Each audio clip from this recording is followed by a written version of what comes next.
The devil always uses condemnation. No matter how much you prayed, no matter how much you fasted, no matter how much you went for mass, you read the scripture, you did this, you did that, the devil will come. It's not enough. It's not enough. You did not do this. You did not do that. You did not get up at 6 o'clock. You did not get up at 3 o'clock. You forgot to say this. Today you did not speak in tongues. He will keep coming and telling that you are based on your action, and all I have to do is to keep renewing my mind. I am not based on what I do. I am what I am because of the grace of God. What begins to work for people who are in depression, or people who are doubting, or people who are offended, or people who are bitter, or people who got unforgiveness is go back to the scripture, because the scripture is the one that will set you free. When the word abides in you, you shall know the truth, and the truth will set you free.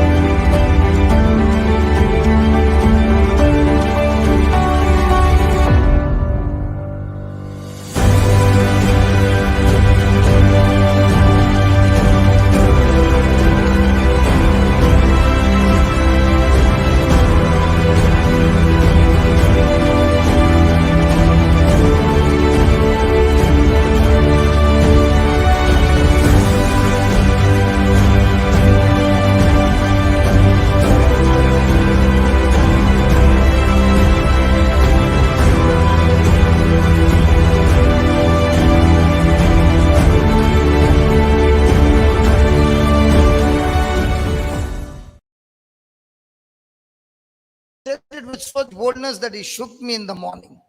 So I said, you got to come and share a new life in Christ Jesus. So shall we welcome this person? Yes.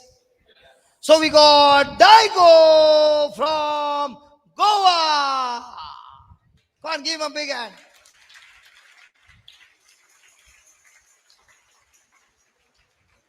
How many of you know Daigo?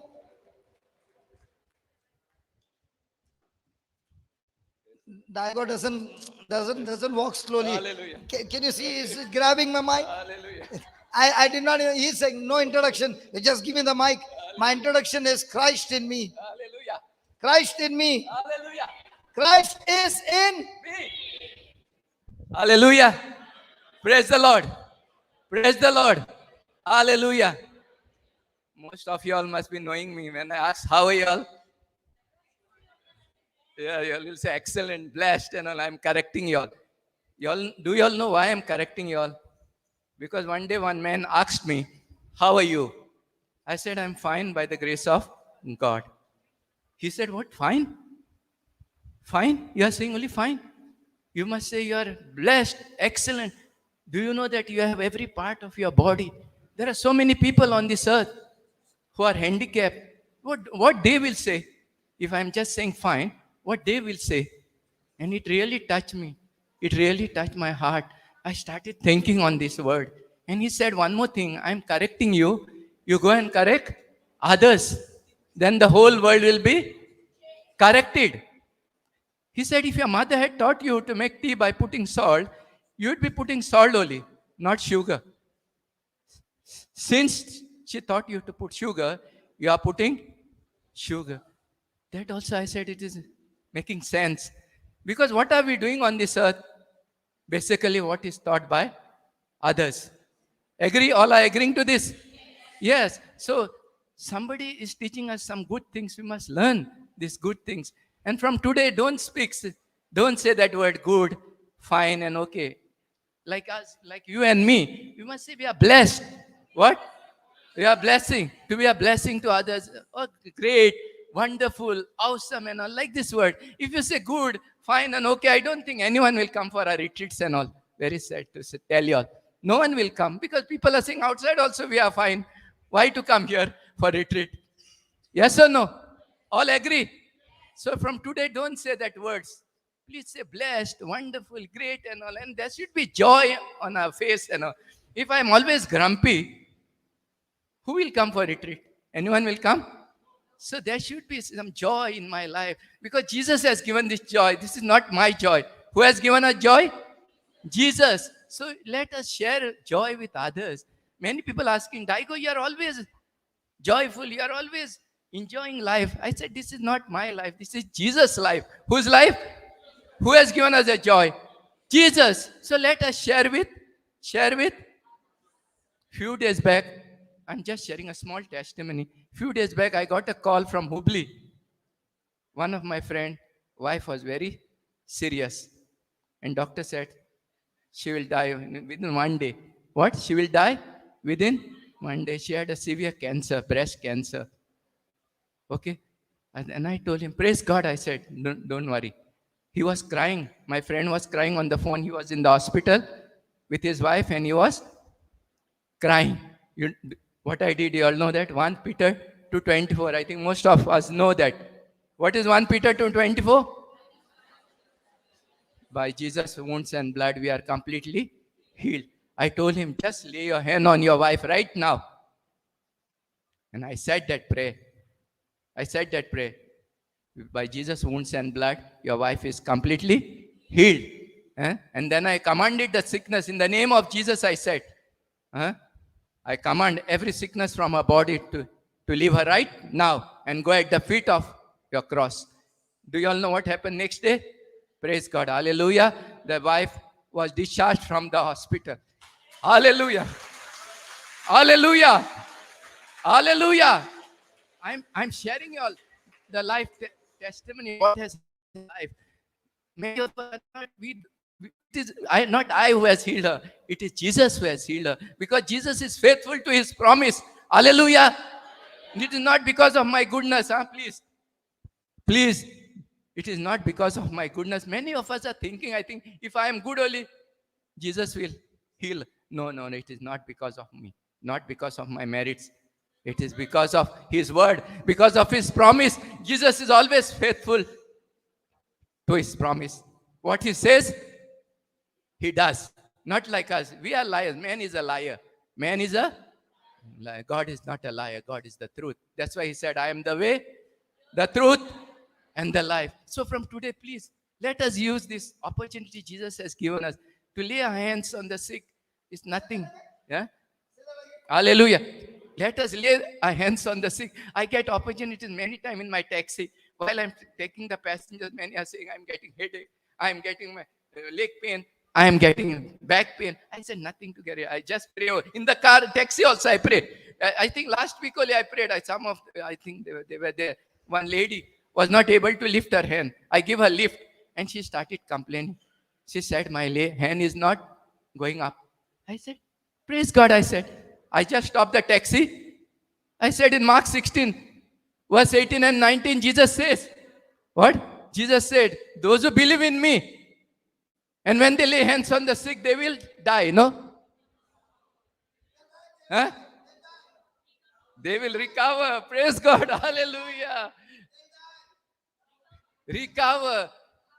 And 1 Peter 2:24, Isaiah 53 verse 5 says, when by Jesus' wounds and blood we are healed. But that's all. How much time it takes? 1 or 2 minutes, I think, to get healed. How many? 1 minute or? It is not I who healed. It is Jesus who heals. Jesus does his job. I have to do my job. Many times we are not doing our job.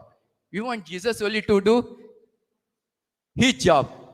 If I go to work, I will get salary. If I go to work, I get salary. How many are saying yes? Lift the hands. How many are saying yes? Lift the hands. Sorry.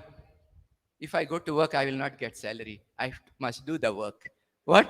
If I come for retreat, I will not be blessed. Many are thinking that if I go for retreat, I will be blessed. Sorry, I'm very sorry to say that.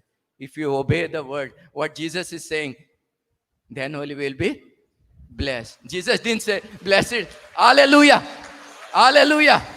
Hallelujah.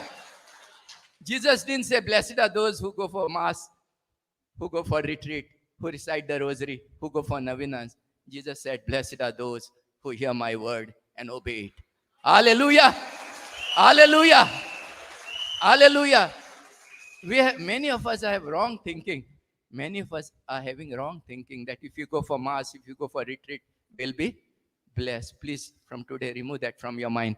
Please, from today, remove that from your mind. We'll be only blessed if you obey the word of. Like so many of us are still grumpy, still grumpy. Coming for retreat also, we are still grumpy, and we want healing. We want healing. We want joy. Sorry, nothing will happen in our life. It will come like that only here for retreat, and we'll go also same. Konkanin म्हटलेलं म्हणणे हा हिंग गेलो ही ना किती आणले काय हा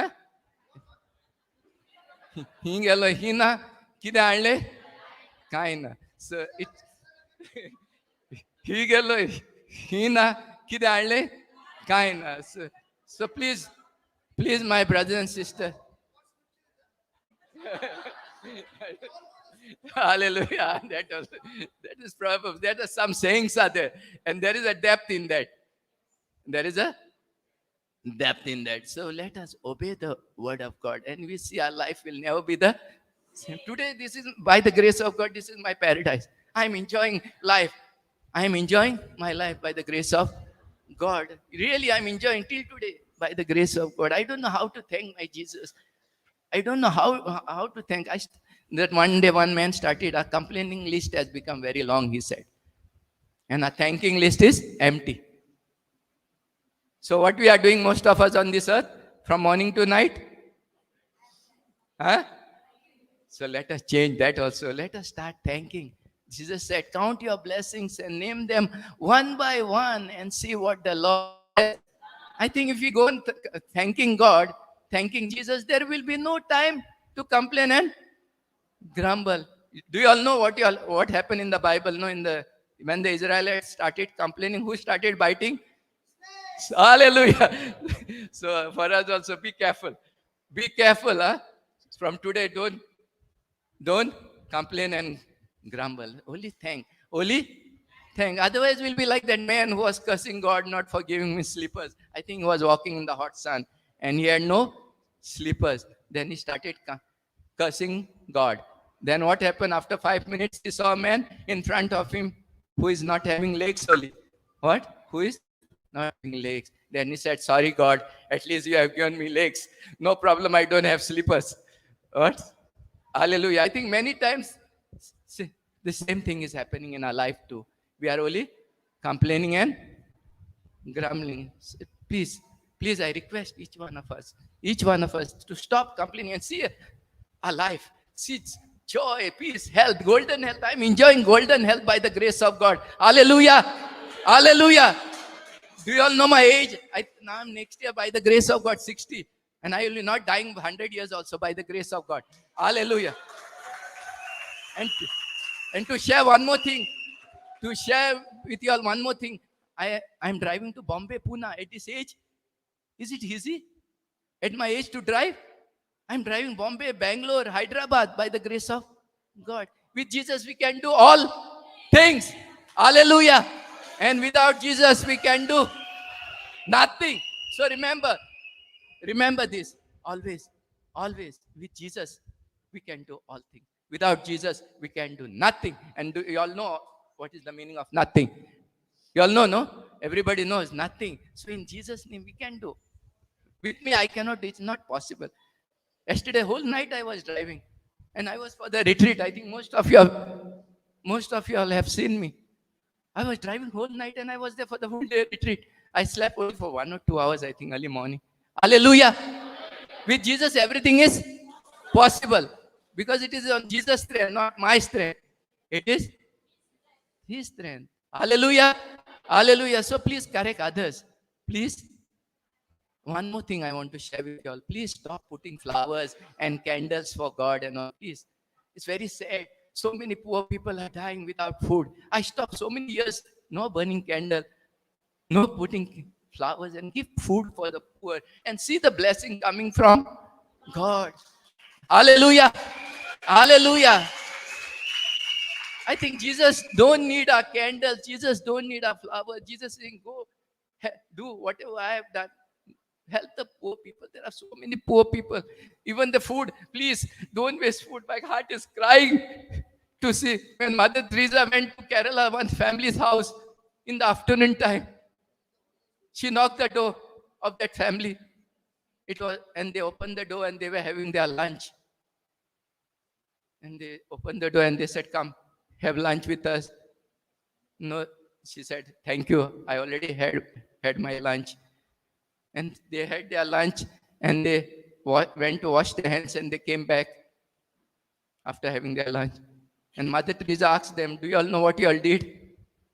No, they said, "We had our lunch." No, she said, "I saw so many grains of rice on your fingers. If I collected all the families of Kerala, so many children of mine would have been fed." Hallelujah. From that day onwards, my heart is paining when I see the people throwing food, water, wasting water. Please, I request each one of you all, these are small things, but we can do great things by saving the food. Take little food first. If you all want, take more food. Don't waste water. There's so much blessings. There are so many people on this earth. No food, no water. I see so many people are wasting. My heart is crying to see. From the wash basin, I take one rice and eat. Hallelujah. Remember, I don't allow one grain of rice in the wash basin to go out because my heart is crying. Because I've seen so many people are not getting food, proper food at all, not even one meal a day. And we are wasting. We are wasting. It's very painful to see. And I think we are missing all our blessings from God. For these things to do. You don't require a big thing. You don't have to be a big preacher. We don't have to be a big preacher. We can get blessing from God every day by doing the small things in our life. So I request my brothers and sisters, please let us put in practice. Let us put in practice what we hear. Otherwise, going for retreat, going for mass, sorry to say, nothing will happen in our life. We'll be the same every day. And our life will go like this only. Okay? So praise the Lord. Hallelujah. Thank you for listening to the word of God. Hallelujah. Hallelujah. Thank you, Jesus. Praise you, Jesus. Hallelujah.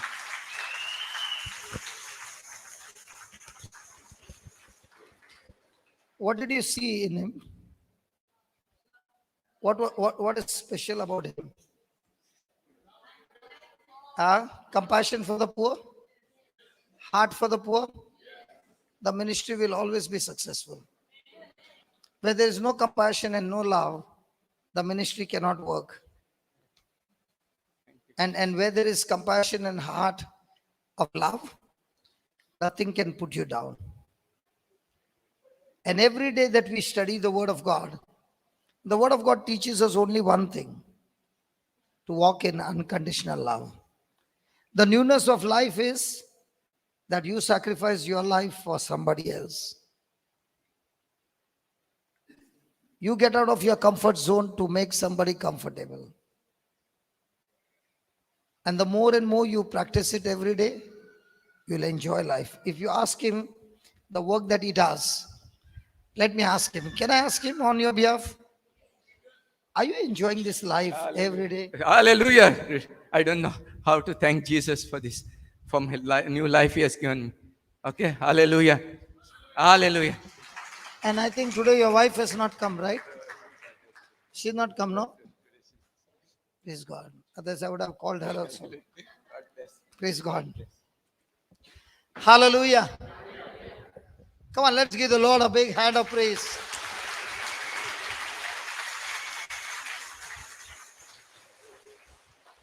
I think he preached everything that I wanted to preach. Thank you, Jesus. Praise God. So let's quickly jump to where we left yesterday. 2 Corinthians 5:17.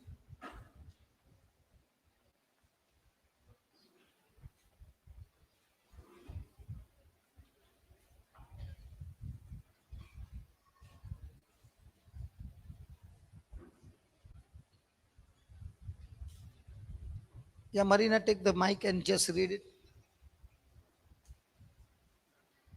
And read it loudly, okay?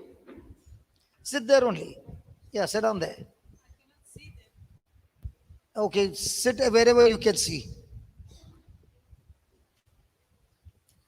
So, if anyone If anyone is in Christ, If anyone, is in Christ, okay, there is a new creation. so can there be a person who is a new creation if he is not in Christ? So can a person be a new creation if he is not baptized in Christ? Huh? He has to be baptized in Christ. He has to be dead in Christ. He has to be buried in Christ. And then he is raised in Christ. And when he's raised in Christ, the Bible says he is a new creature. He is a new creature. What is new? Is his face going to be different? If he was fat, after getting born again, he becomes slim. He was dark and now he becomes fair. The external look is the same. What changes is his spirit. And even though the spirit has changed, his mind has not changed.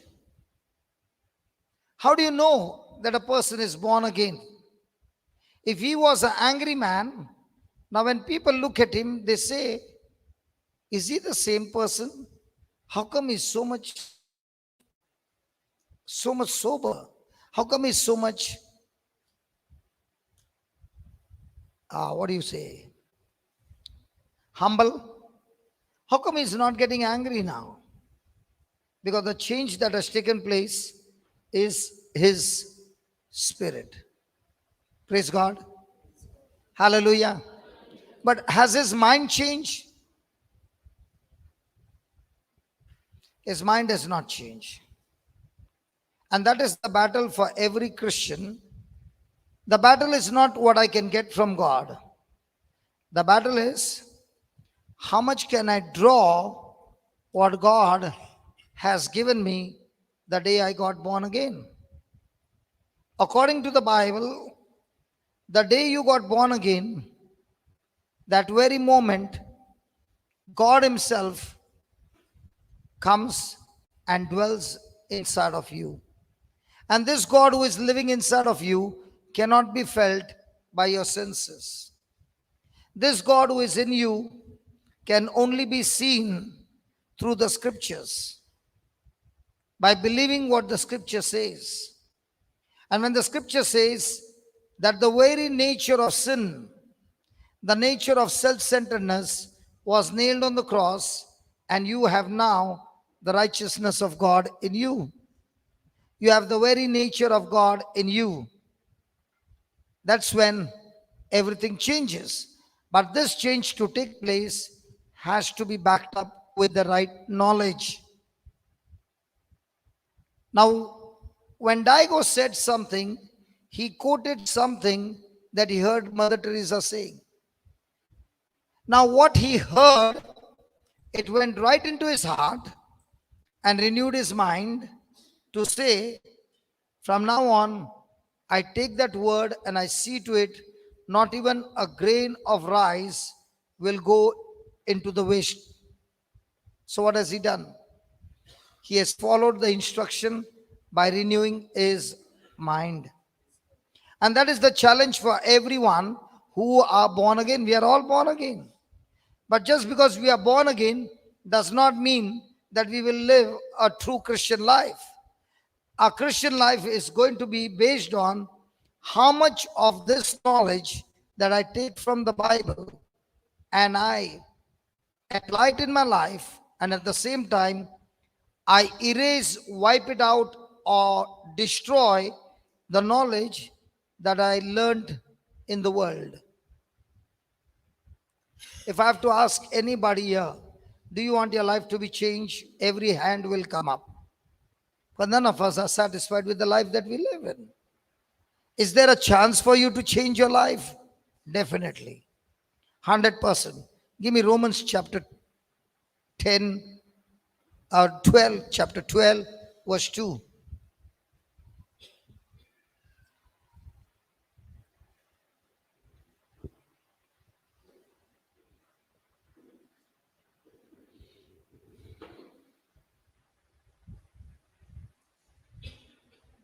Hallelujah.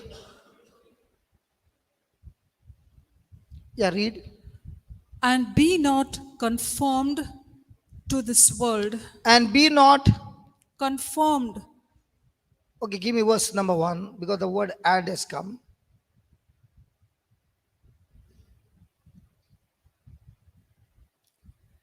I beseech you, therefore, The word I beseech you is I urge you, or I request you, or I beg you. I urge you, I beseech you, therefore, therefore, brethren, brethren, by the by the mercies of God, now that you know that God has been merciful, God has cancelled all the punishment that was due on you. He has set you free.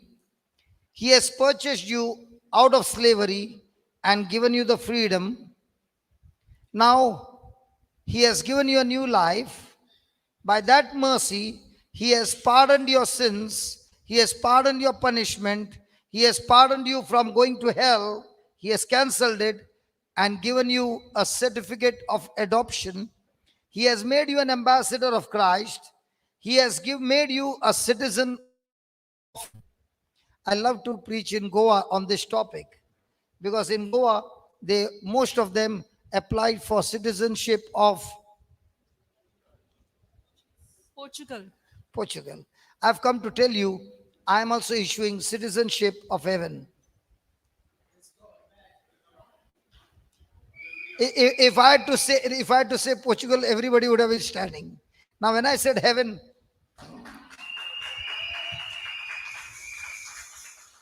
hallelujah. God has issued to everyone who believes in Jesus the citizenship of heaven because you are adopted in the family of God. So that's what he says. I urge you, brethren, by the mercies of God, that you present your bodies that you present or you offer your body. How many of us during the offertory or put money? All of us. How many of you offer your life?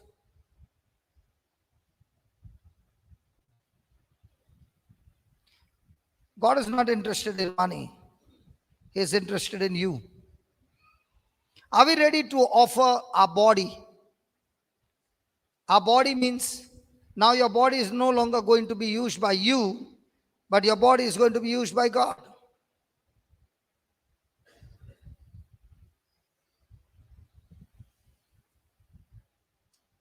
In other words, you are saying, Lord, I give you my body, my life. That means from now on, all my desires, I cancel them and I am ready to take your desires. What if God has to ask you, are you willing to cancel your desires and take my desires? What would you say?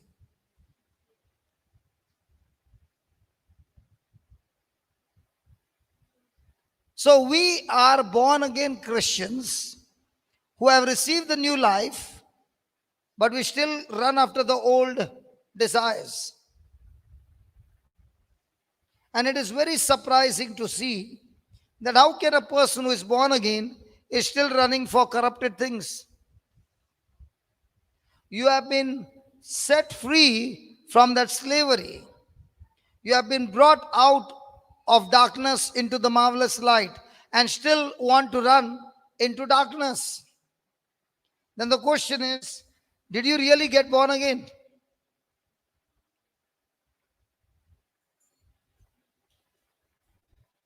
Just think for a moment your prayers. What is your request most of the time? The things of the world or things of the kingdom? Why are you frustrated all the time? Because your frustration is your need. Whereas in the kingdom of God, the prodigal son saw that the father is so compassionate and so loving that he took care of all his servants in his house, gave them a good treatment, and looked after them and blessed them. Whereas the servant, he was a servant in another kingdom, where he saw that this master made him eat the food of the pigs and did not even give him the place to stay. So, what I see in the Bible is that people who seek the kingdom and its righteousness, everything that you need begins to chase you. But those who don't understand the kingdom and they are still wanting the things of the world, they are chasing those things, and those things are not meant to come into your life because you're not supposed to chase them, they are supposed to chase you. And that's why the expectation is there, but the result is not there. Hallelujah. So the question is, are you chasing God, or are you chasing the things that you can get from God? Whereas God says, Jesus says, if you chase God and his righteousness, all that you are desiring for, your necessities, your desires for the king in the kingdom, everything will be provided by the Father. And that's why he says, I urge you, dear brothers, that you offer or you present your body a living sacrifice, a living sacrifice or a dead sacrifice. Dead sacrifice. Dead. When he'll hurt you, dead or a living. And he's saying, can you offer everything of yours a living sacrifice? Can you offer your time? Can you offer your talents, your gifts, your education, your service to God? holy, That you present your bodies a living sacrifice. How? holy, Holy is what? What is holiness? What is holiness? A person who does according to the word of God is walking in holiness. And the power by which he walks in doing what the word says is righteousness. So righteousness is the root that you have received when you accepted Christ. He not only became a substitute, he gave you the root that is righteousness. And now that he has given you that righteousness, with this righteousness, you can now live your life holy by following his instructions. And following his instruction, you find that now whatever you're doing, you are doing it in God's standard, not with your strength, but with the word of God that is educating you every day and making you walk in his path. So now you are finding yourself living a holy life, good, acceptable unto God, which is your reasonable service. RSV Bible says, which is your true spiritual worship. So when anybody says, let's worship the Lord, what is he saying?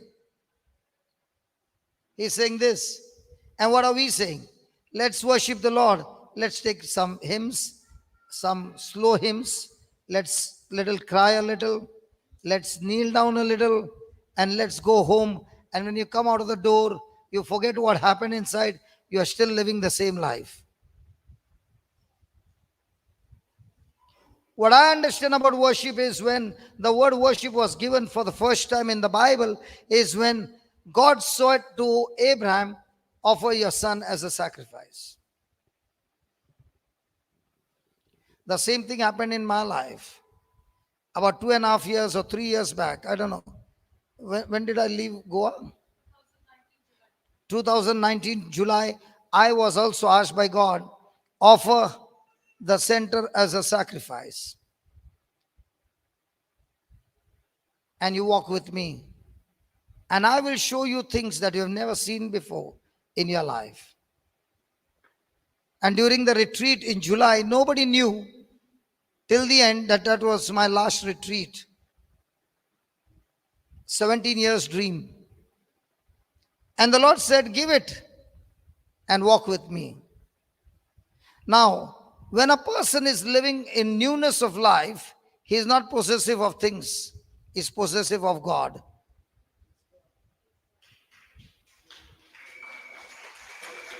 Now, it was good to clap. It was good to clap. I loved it. But the question is, are you possessive of your God or are you possessive of things?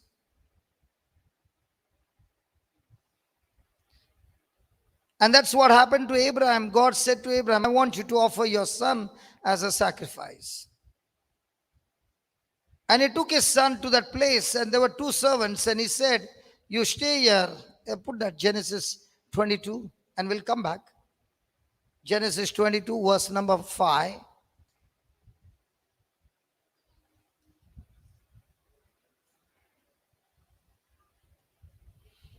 All these scriptures helps you in your everyday life to make decisions that are good and acceptable to God, things that are holy and acceptable to God, and this is your true spiritual worship. Now look at that.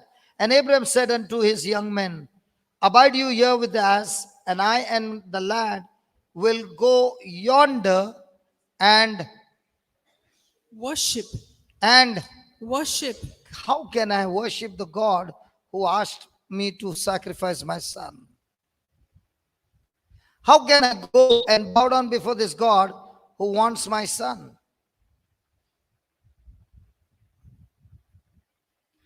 Will you be able to worship God?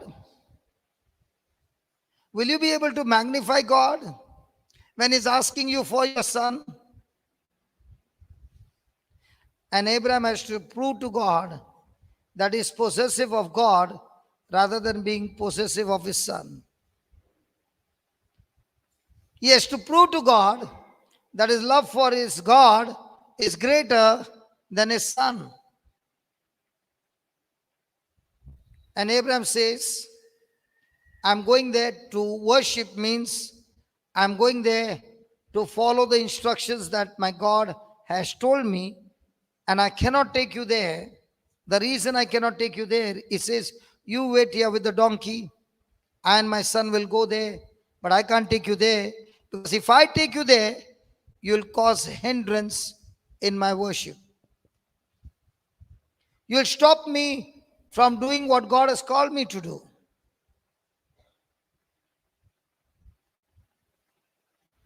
I'm talking to new creatures. Worship. What is so possessive you are possessive of? What is it that you're desiring for? Is that desire, is that possessiveness greater than your God?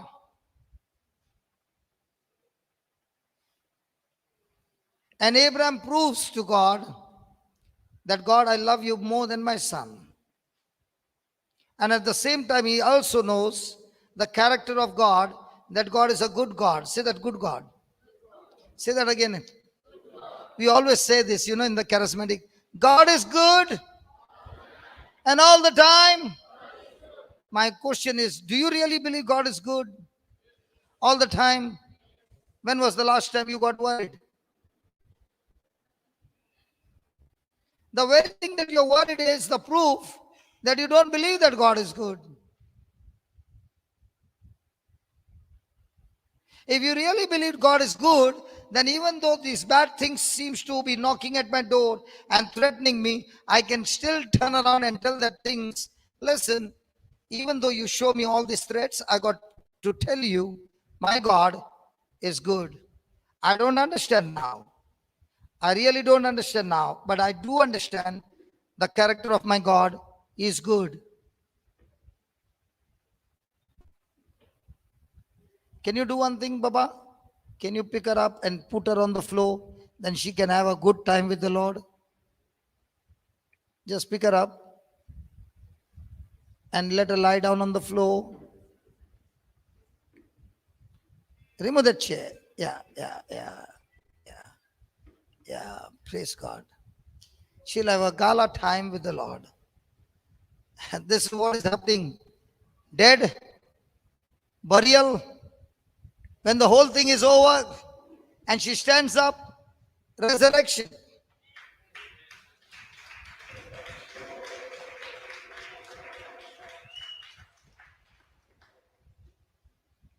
Somebody came with a band. He already knows, or she already knows, that I'm going to get good news. Yeah, leave her. Marina, please relax. Yeah. Hallelujah. Hallelujah.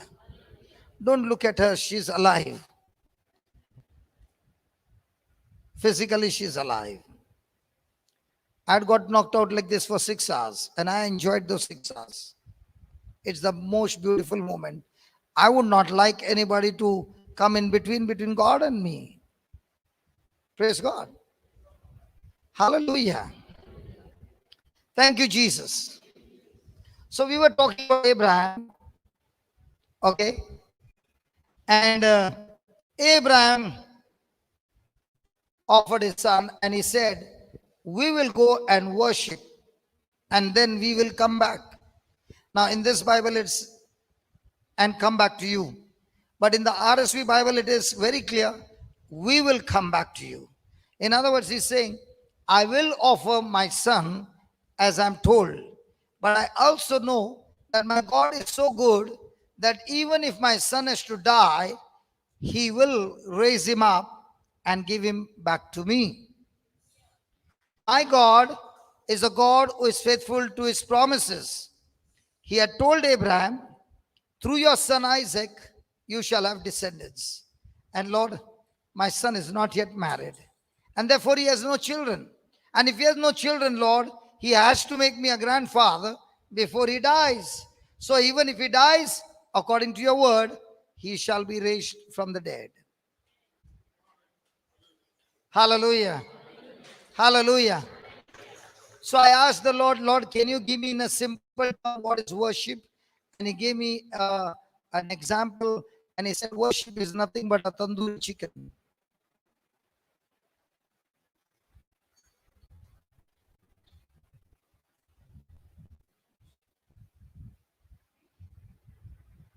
Now somebody is going to say, how has got tandoori got to do with this? Let me explain to you. Have you seen a tandoor?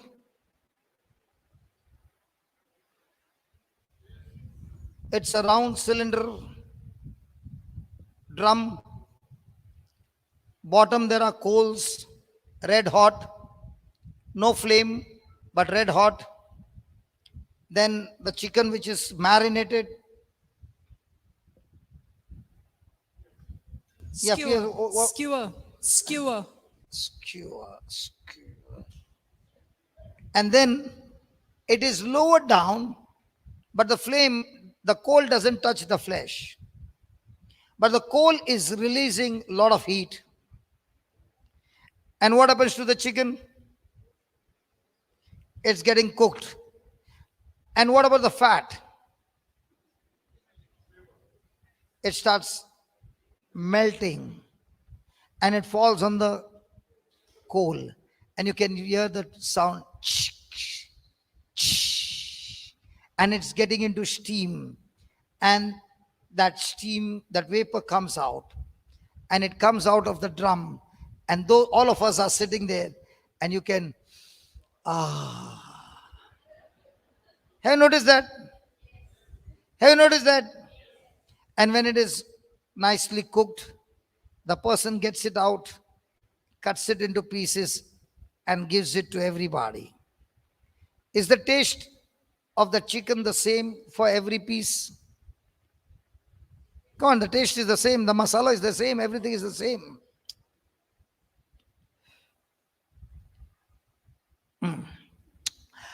So now Jesus is saying, when I told you to offer your body, your living body, as a living sacrifice, that burning coal is my word with fire, burning all corruption in you.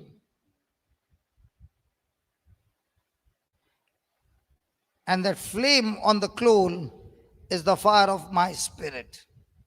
The question is, are you willing to stay in the drum, in the tandoor, or you want to jump out?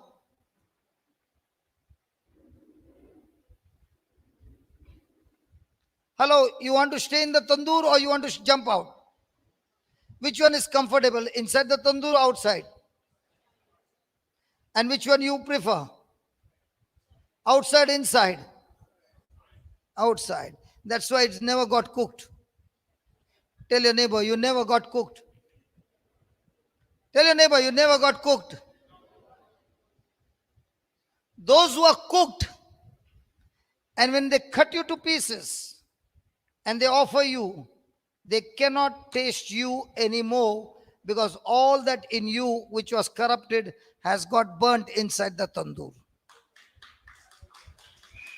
Now all that you taste is Christ. And that's when the Lord told me, if you want to worship me, then you got to stay in the tandoor. It's going to be uncomfortable. You got to prove to me that you love me more than anything in your life. Worship is giving God the first priority than anything. Your spouse, your children, anything. Now, are we true worshippers?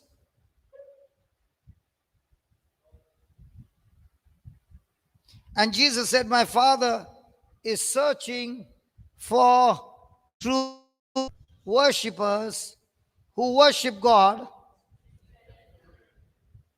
in truth. Yeah, but in truth. Yes. And what's the truth? The Word of God. So in other words, the Father is looking for somebody who is agreeing to His Word and willing to do anything and everything to give the Word the highest place in his life. So ask your neighbor, when do you intend to get into the tandoor? Candeline. Candeline. I spoke about you this morning in Canada, and I said I saw her from a very close range, and I could see that she's in love. And in this love, she has been in the tandoor 100% guarantee. Because when you come out of the tandoor, you smell of the fire, the holy fire. Have you ever eaten tandoor? Tandoori? Is it tasty? That's when people who get in close range with you, they find you very tasty. And they want to get the taste more and more. Praise God. But the people of the world, the moment you come anywhere close range, they hate you. Because they also hated the master. So, congratulations, new creation. You got born again, with this is the work of God. But now getting into the tandoor is not God's work, it's your work. So there can be a tandoor at home. Who is the tandoor? Might be your spouse, might be your in-laws, might be your siblings, might be your children. They are the tandoors. Hello? And when you are put in this tandoor, are you going to stick to the word? Or are you going to stick to your emotions? Emotions will tell you not to get into the tandoor. Truth will say, stay there. Let the Lord deal with you. And when you come out, you will be such a new person that when people look at you, they will say, wow, what a change in his life. Yeah, you lifted your hand up. You want to ask something? Amen. Okay. I said, you want to say something. Hallelujah. Thank you, Jesus. So from now on, what is worship? singing slow hymns. Hallelujah. Thank you, Jesus. Saukar, Patrao, Baresa, Juasa.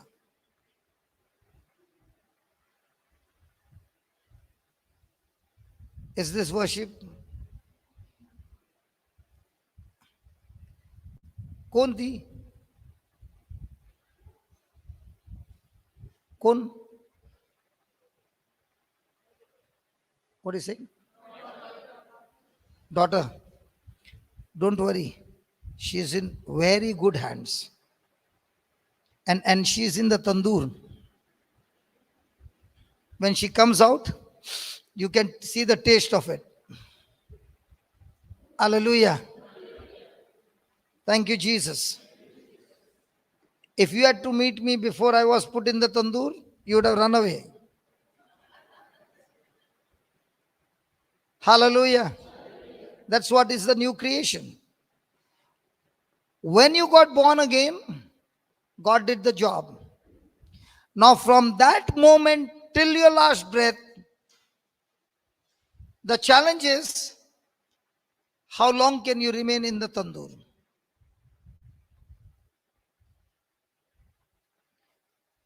The degree with which you remain in the tandoor, allowing God to burn every corruption in you and continue to follow the instructions, that's when the change takes place.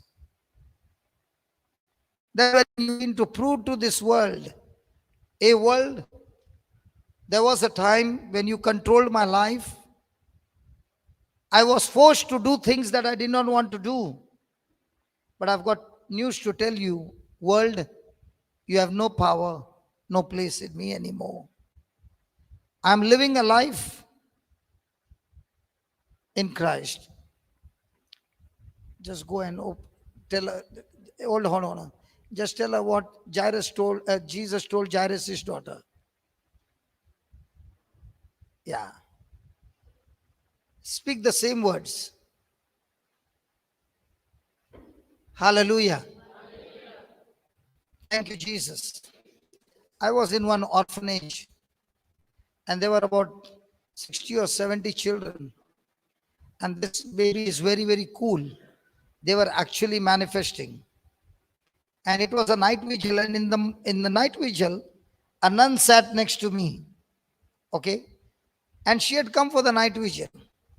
So she said, would you like to have coffee before you go? So I said, surely. And then you can say a small prayer for my children.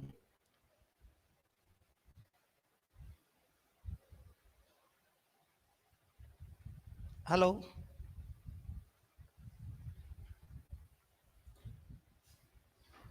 Praise God. So she said, you can say a small prayer for my children. And we started a small prayer at 7:30. And the prayer was going up to 10:45. The children were manifesting, more than 60 children.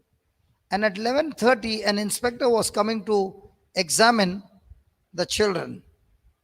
And she said, brother, I wish this would continue till evening, but officer is coming to check these children and he would not know what is happening. But the children were screaming, yelling, crying. Praise God.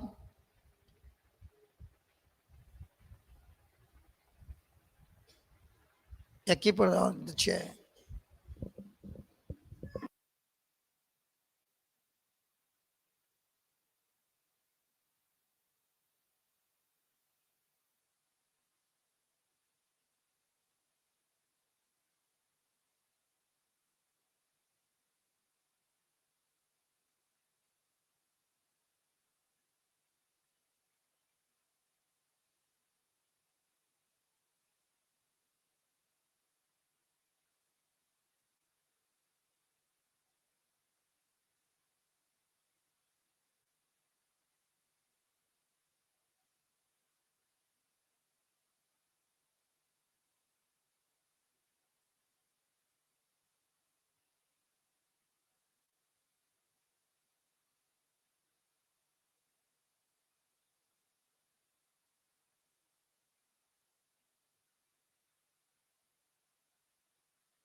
Look here.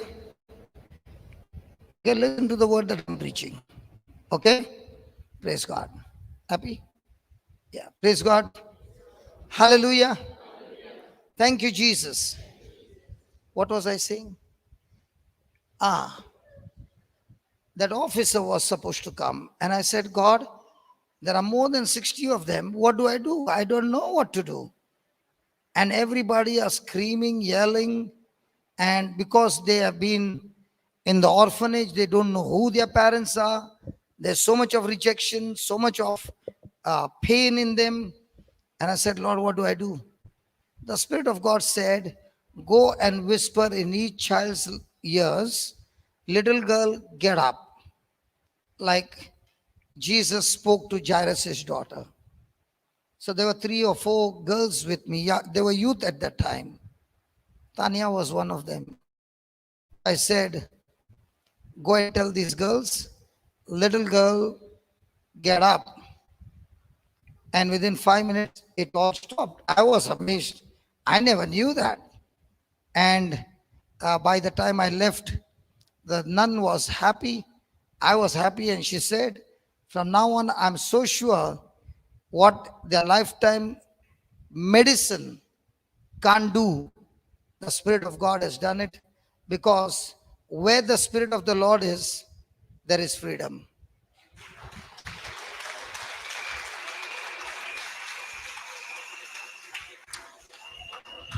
I want to show you something, that the Spirit of God gives you freedom. But before the Spirit of God gives you freedom, you have to follow the instruction. 2 Corinthians chapter 3 verse 16. Look at what it says. If you do 16, 17 is guaranteed. But if you don't do 16, you won't find 17 operating in your life. 2 Corinthians 3:16.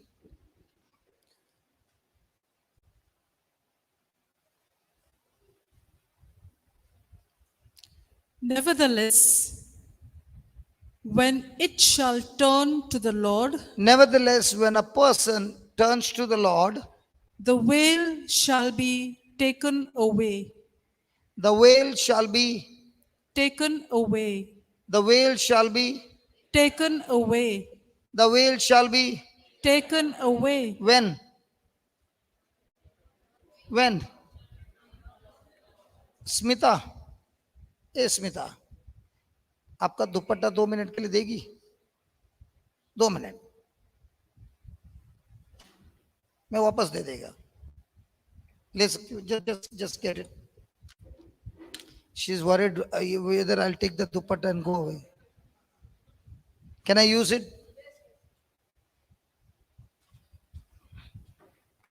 Now watch this. Hello.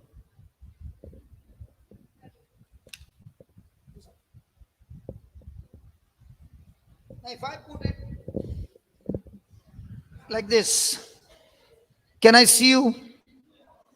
I can see you, but not very clear, because there is a veil of unbelief. But when the same person listens to the word and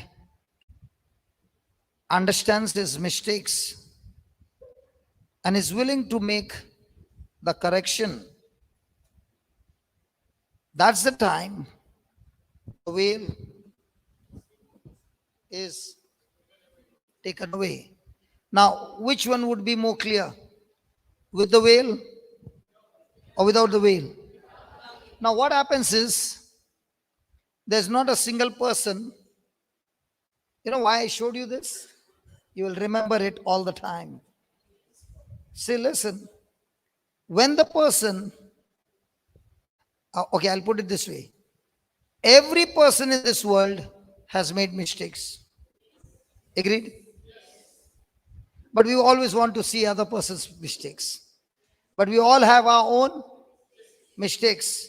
And many of the mistakes are not seen by anybody. Nobody knows it. But do we know it? Does God know it? Now, I can keep those mistakes hidden. Now, have I got a veil? So will I be able to walk the path clearly? or I'll keep on falling. But the moment I, with my own choice, talk to the Lord and I say, Lord, I acknowledge I have sinned against you, like the prodigal son. What did Jesus say? Did the father punish him? Did the father quickly said, clothe him with a robe of righteousness?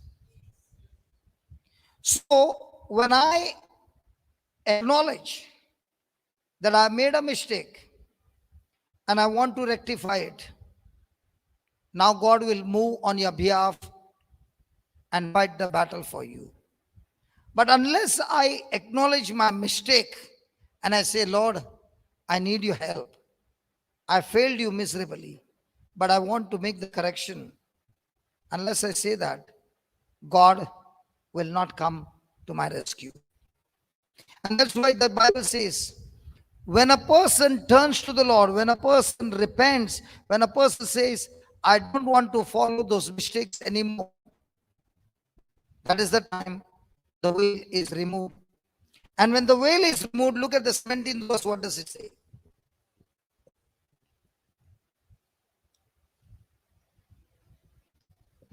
Now the Lord is that Spirit. Now the Lord is that? That S is small or big? Big. So that's the Holy Spirit. Now the Lord is the Spirit. And where the Spirit of the Lord is, there is liberty. Now do you understand why when we take the lyrics of the hymn, I tell you to repeat it again and again? Why? Because you are acknowledging and saying, Lord, I repent. Lord, this is what you have promised me. This is what I believe. And as you are confessing and believing in your heart, the Spirit of God, who has brought you to the conviction, not condemnation, conviction, to make a correction, that Spirit of God will set you free. And this is the work not of willpower, but God's power.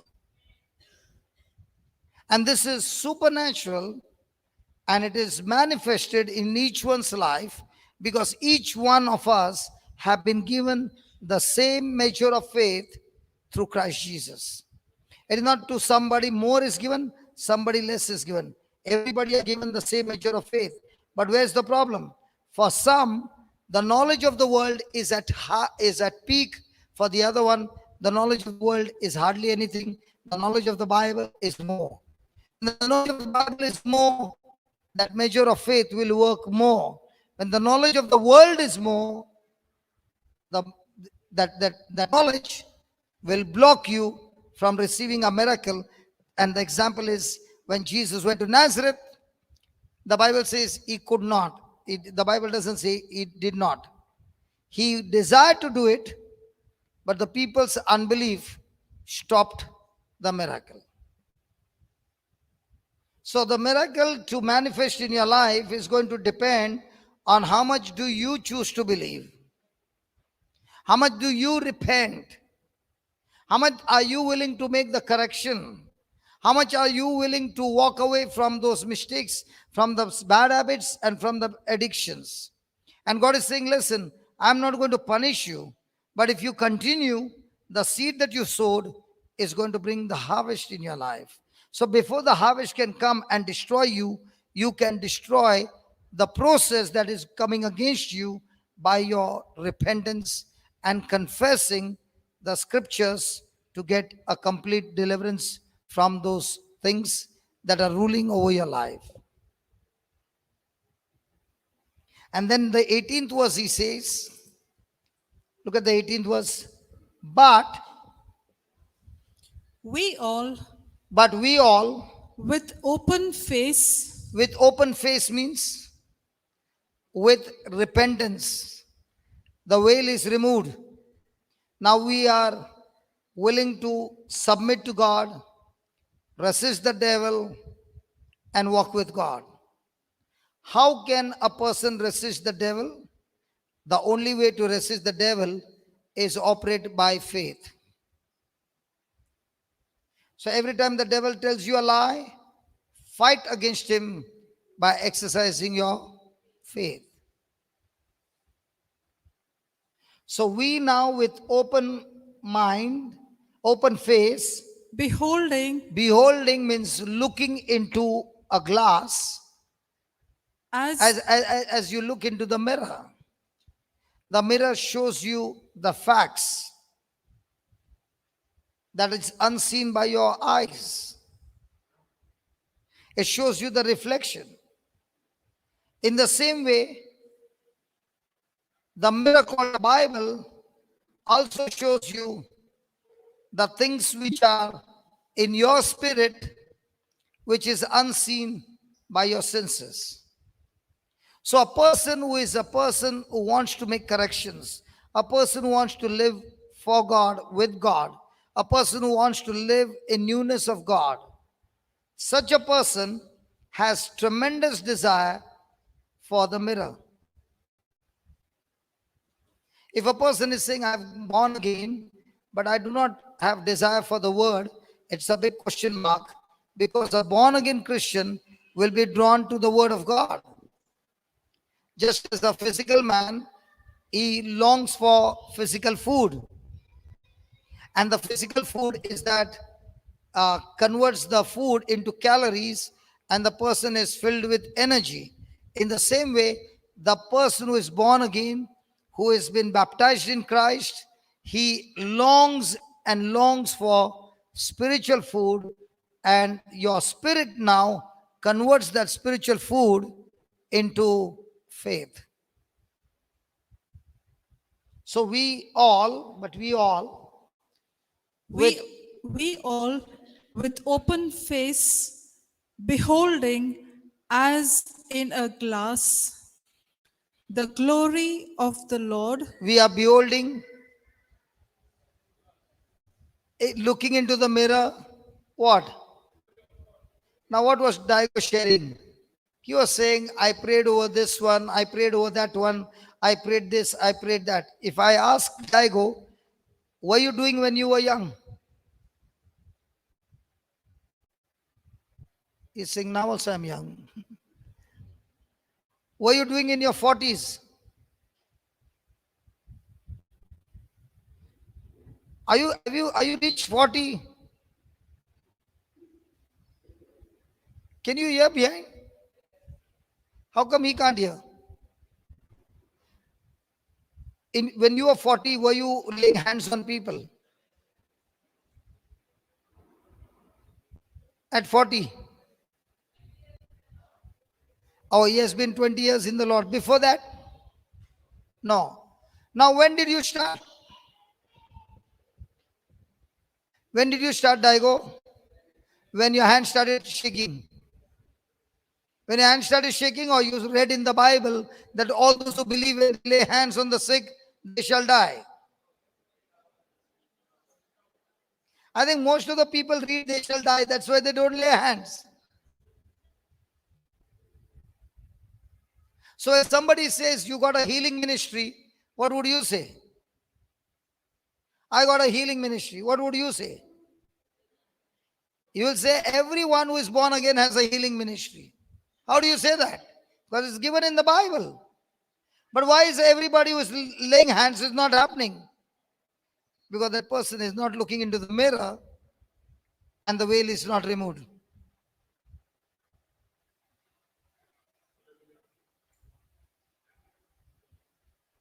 So the reason I'm looking into the Bible is first of all to see my mistakes.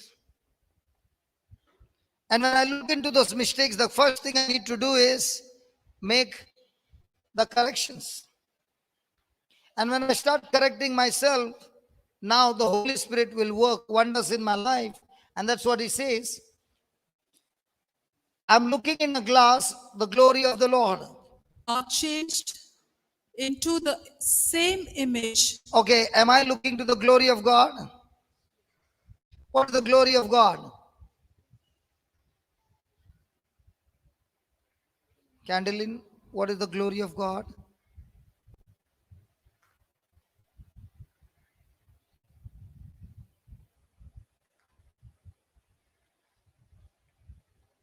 Excuse me. English बोलता की मराठी?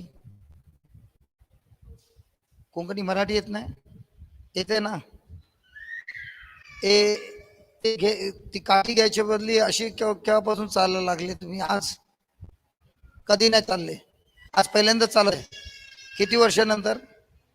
3 वर्षानंतर आज पहिल्यांदा आलेत.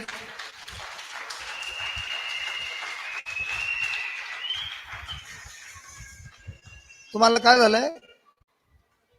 हा, आज संध्याकाळी मजा येणार. जाणार नाही ना? संध्याकाळपर्यंत आहेत ना तुम्ही? जेवण झाल्यानंतर आपण ऑपरेशन करू. Hallelujah. Now, my question to you is, does this lady know much about Jesus? But when the hymn was going on, she was singing that, just that one line. Did that affect her? What about us that we read the whole Bible?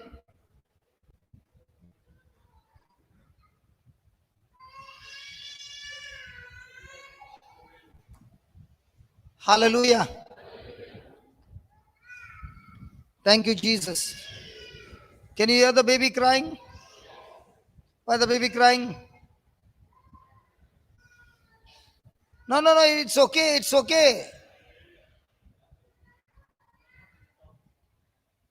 Praise God. Can we make the baby quiet? Yes, Father, we thank you.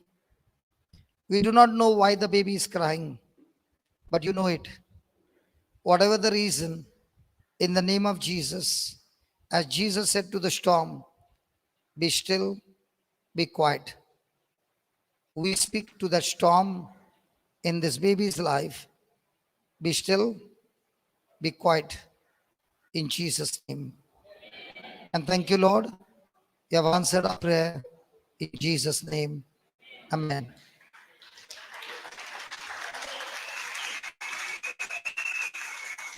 Now, is this power given to everybody? How many of you can hear her now crying? Hello, how many can hear her crying? That's when you move out of faith. This is practical example. When you made that prayer, the Bible says, do not doubt in your heart. In your mind, I can hear her crying. But in my heart, she's not crying. My faith is saying, she's set free. Mind is saying, no, she's still crying. I can hear her. But did Jesus say, doubt in your heart or mind? Did he say, do not doubt in your mind or heart? And where do we doubt? In our heart. So we pray, and when we come out of prayer, the devil says, let me erase it. He shows you exactly opposite to what you prayed. And out of your mouth comes, God, you did not answer my prayer. And the devil says, thank you very much. I'll get the job done.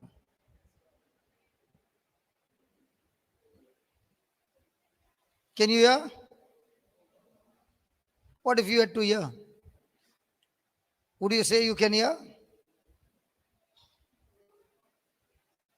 What if you don't see any clients?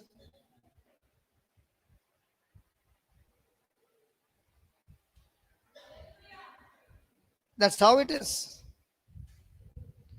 When you look into the mirror, you are looking at the glory of God. I'm not looking at the baby crying. I'm looking at the glory of God working in the baby's life. And where did I see? I saw it in the mirror. I saw in the mirror the Lord saying, you open your mouth and you confess and believe in your heart. What you confess and believe in your heart, it shall be done for you. So I'm looking into the mirror and saying, wow, the baby is anointed, the baby is blessed, the baby is dancing, the baby is laughing. And the mama also is laughing and dancing now. Hallelujah. So now looking into the mirror is an advantage, or looking into the preacher? Looking to the preacher. Ask your neighbor, where are you looking? Preacher or mirror? Preacher, very, preacher or mera? Please don't be a slave of a preacher. Hallelujah. Thank you, Jesus. God never told you to be a slave of a preacher. If any preacher who is not able to lead the congregation to Christ, he has failed miserably.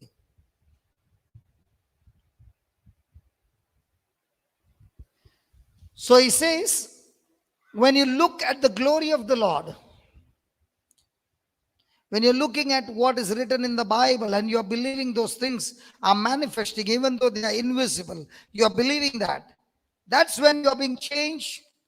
Are changed into the same image from glory to glory. So every day you're looking at the mirror and you're opening your mouth and speaking. And you're saying, oh my God, it manifested, man. Again, you did something and you spoke it. So now you're taking the word and speaking again and again on different issues of life by taking the word from the Bible, and that becomes your beautiful prayer life where you speak and heaven answers you. Can we give the Lord a big hand for that?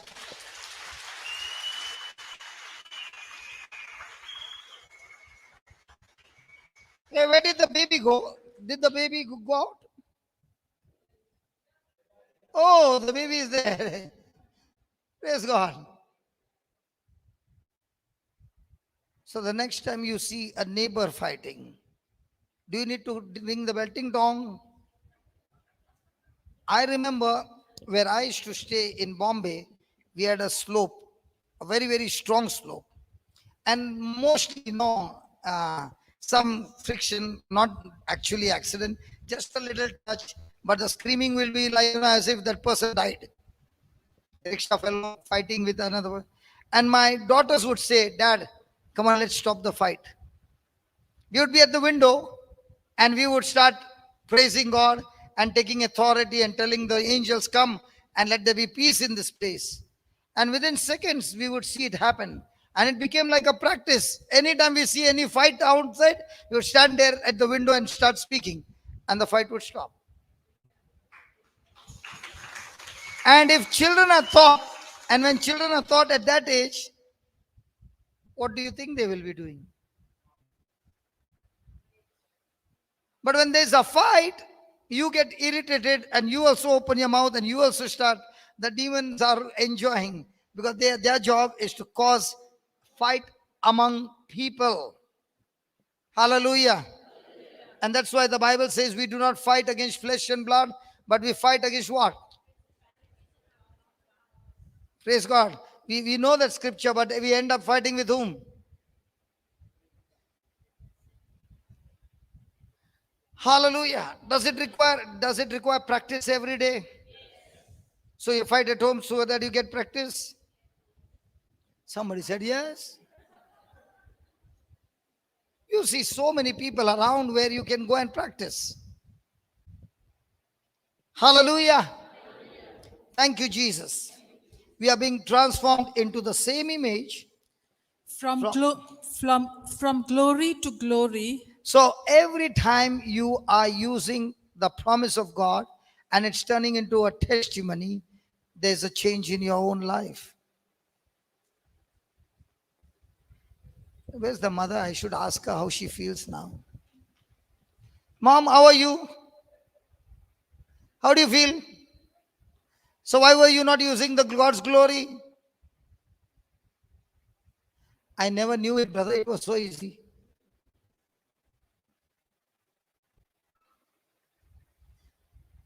Hallelujah.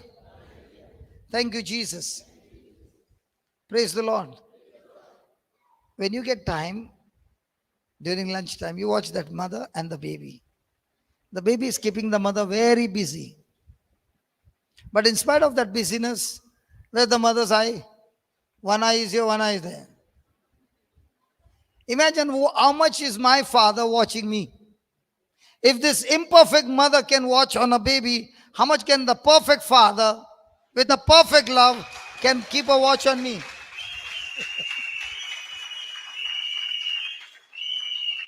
Think about it.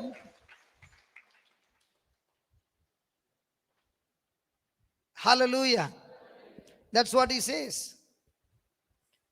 Every time you look at a situation, you have a choice. You can look at a situation and, like Daigo said, keep on crying and grumbling and say nothing is happening. Two, look at the situation and say, I've got news to tell you. Open the Bible and speak some words of the white book and give that word of God right in the mouth of the devil and fill his mouth with so much of word of God that he runs from you.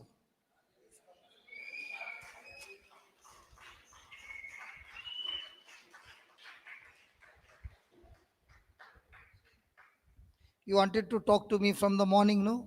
I said, I'm not going to talk to you. God is talking to your baby. Why should I talk? Hallelujah. Thank you, Jesus. We are being turned from glory to glory, even as. Even as by the Spirit of the Lord. So, who is going to turn you around? When?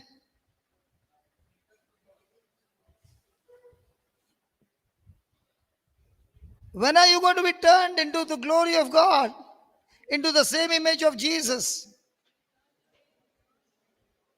When you keep looking into the mirror. And when you look into the mirror, with what face are you going to look? Veiled face or unveiled face? So can you come out of any bondage? Can you come out of any bad habit? Can you come out of any bad situation? First check it out. Is your face veiled or unveiled? And if it is veiled, don't have to worry. Ask the Holy Spirit to help you to unveil your eyes, to unveil your face. And the Spirit of God is just waiting to get the job done. The Spirit of God is saying, you have been a slave for such a long time. I want to set you free. Come on. Can you just open your mouth and ask me to set you free? I'm here to set you free. Praise God. And you and every month we have got to check our status. Has there been a change in my life? What I was last week, last month, and this month, has it been a change in those areas where I've been falling again and again, and have I got victory in those areas? Listen, when you get victories inside of you, in those areas where you fall, now when you get that victory, your life is going to turn into glory. But if you're not going to get victory inside and you look for victory outside, you will be frustrated because you're not in the tandoor. Because most of the time, when you're not in the tandoor, you're looking at others and telling me, let me put this fellow into the tandoor. You're catching and pushing that person into the tandoor, and that person saying, no, I don't do anything. And the fight starts. Instead of putting the other person in the tandoor, you go into the tandoor. God begins to change you, and now when you come out, you no longer smell of the devil. It is all burnt out. Now you can smell only God. And that person is saying, it's tasty. Don't try to put your spouse in the tandoor or your in-laws into the tandoor. You get into the tandoor. Hallelujah. Thank you, Jesus. Just go close to your neighbor and say, you smell good, yeah. This really smell good. And I'm so sure this is not the perfume.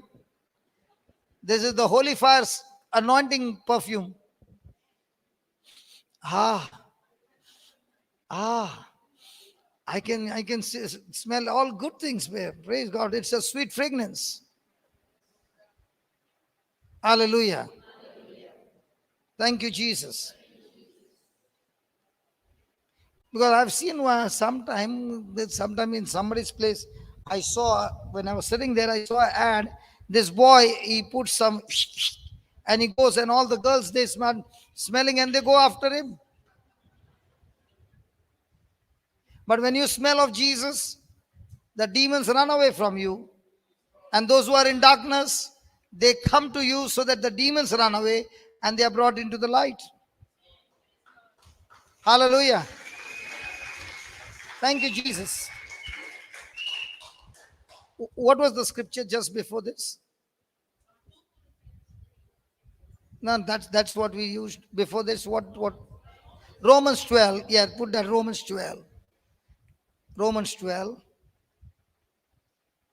verse number 2.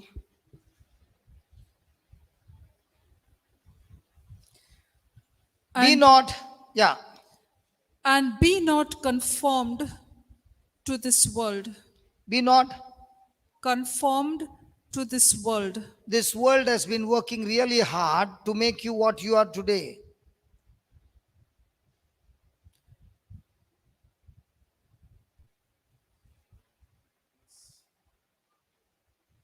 The world is putting pressure on you and educating you daily, the world system.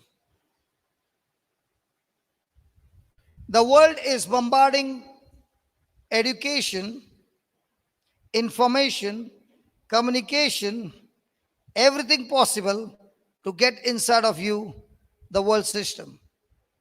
And the Bible says, don't fall in that trap,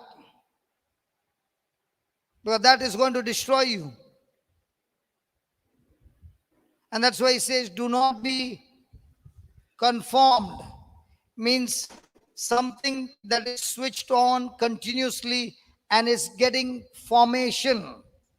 In formation. When it gets inside, it changes you into a formation according to the information. So if the information was ungodly, then if it has been injected in you and you have accepted it, then that information will change your mind into ungodly thinking, because the information you got was ungodly. So he says, do not be conformed to this world, but be you transformed by the renewing of your mind.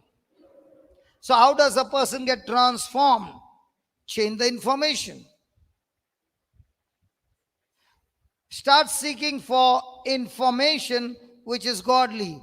Start getting information which is the preaching and the teaching of the word of God.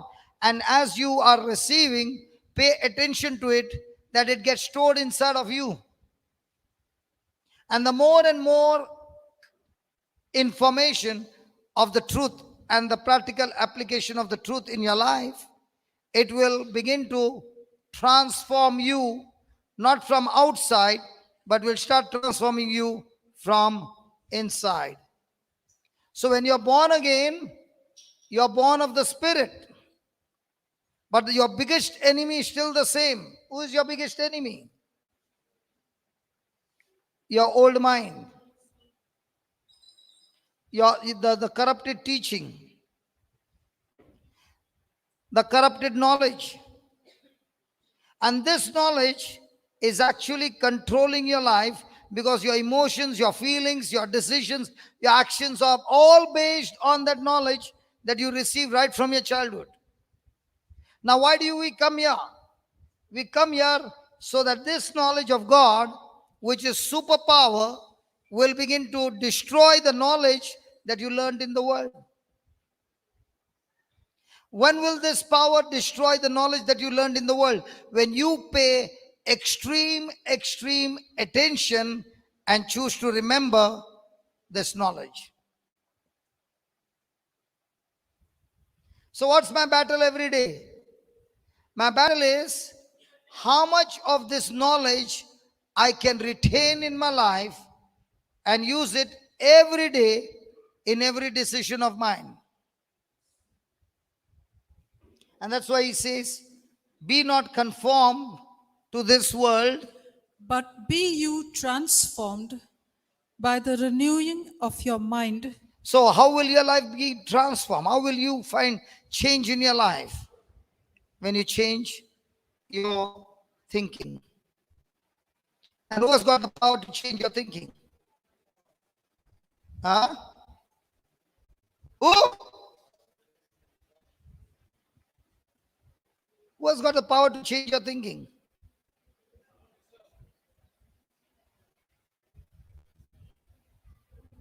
You yourself has got the power to change your thinking by taking a decision to sit with the mirror the whole day. So from now on, are you supposed to change from outside inside or inside outside? But all the time, what are you trying to change? So when you win inside, will that win inside show up outside?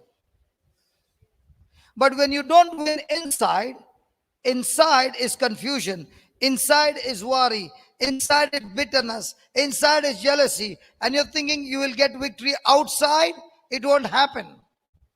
Because the greater one has to be inside you than the one who is in the world.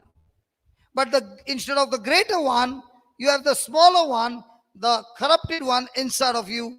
Now, the things on the outside will increase in more opposition than before and destroy you. So, how do you know you will win the match or you lose the match? Did Jesus know he will win the match? How did he know? Because on the inside, he was carrying his Father's will. On the outside, it looked like Jesus is fighting a losing battle.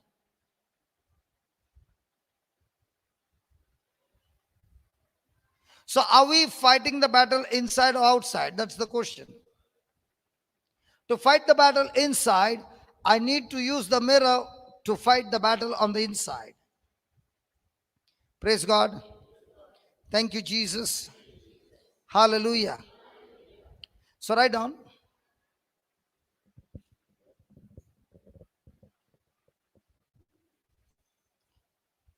Is he the same person who is to carry the bag everywhere?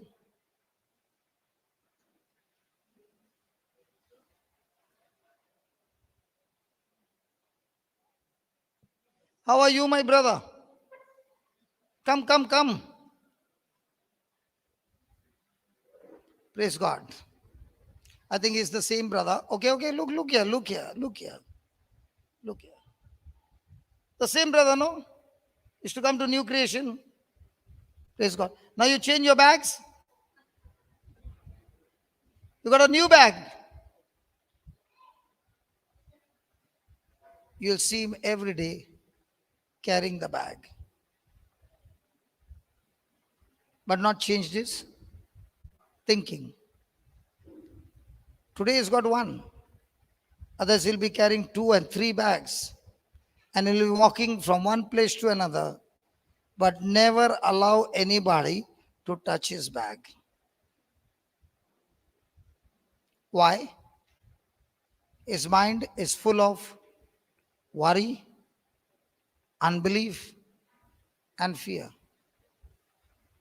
Imagine, I'm seeing him for more than 4 years now. He listens to the word, but is not ready to change his thinking. Even when he's eating food, the bag will be on him. It's a bondage. It's a slavery. And here is God wanting to give us an example. Is it easy to carry a bag like this throughout the day, throughout the night? I don't know whether when he's sleeping, he's still putting the bag on and sleeping. I don't know. Fear, doubt that somebody might take some of my precious things. I don't know what is there. Never showed me. Praise God. Faithfully comes for the retreat. Faithfully listens to the word. Goes back, but no change. Please write down. The person who lives. Hello. You didn't bring your notebook? Should I open my mouth? Don't make me open my mouth.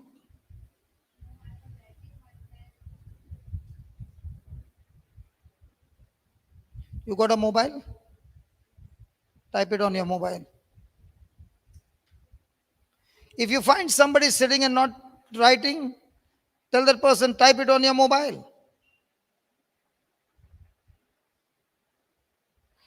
Because when you start writing, I'll tell you what is the reason I'm telling you to write. You can never write without first hearing it attentively. And if you're writing word to word, that means you are hearing attentively.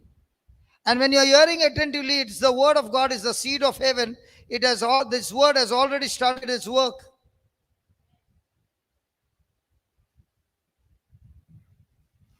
You have got WhatsApp? Have you got WhatsApp? Do you type WhatsApp message?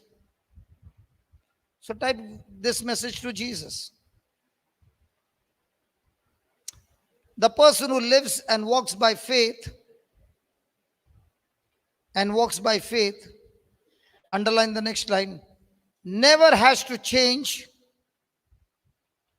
never has to change his or her lifestyle,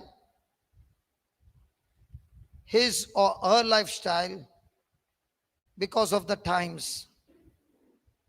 Because of the times.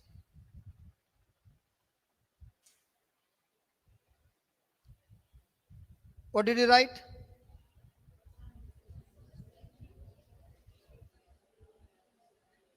So are you living and walking by faith? Then you stick to that faith, what God has given you, the word. No matter what situation comes, no matter what culture you are in, what position you are in, you don't need to change your lifestyle. Why? The person of faith always wins in the kingdom of heaven. The only way that you can please God is by living your life in faith. Right on. We should be like Jesus. We should be like Jesus. The same yesterday, today, and forever. Hebrews 13:8.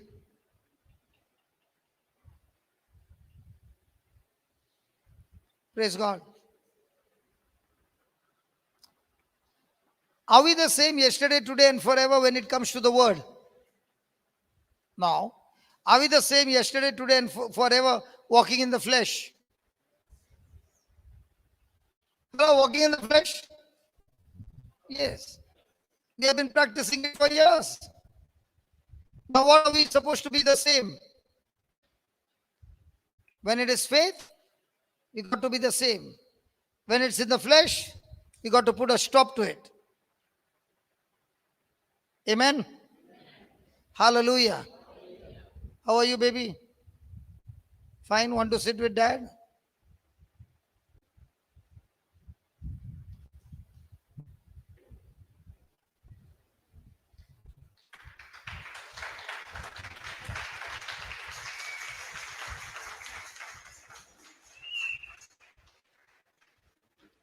Did she have any problem in her walking?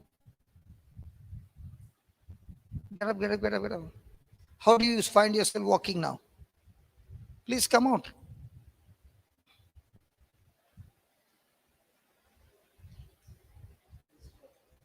I want to walk all around and walk fast in Jesus' name.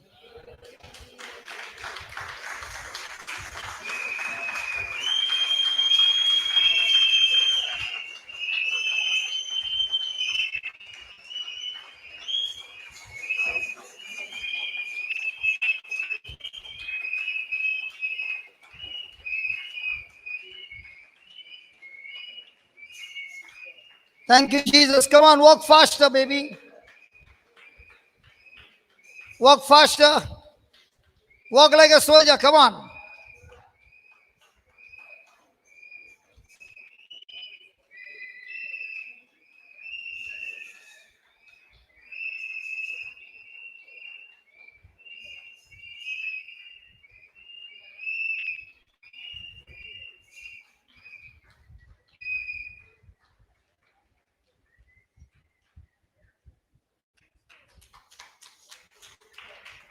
I want you to come up.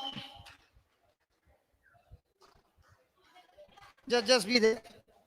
Come up. Don't touch her.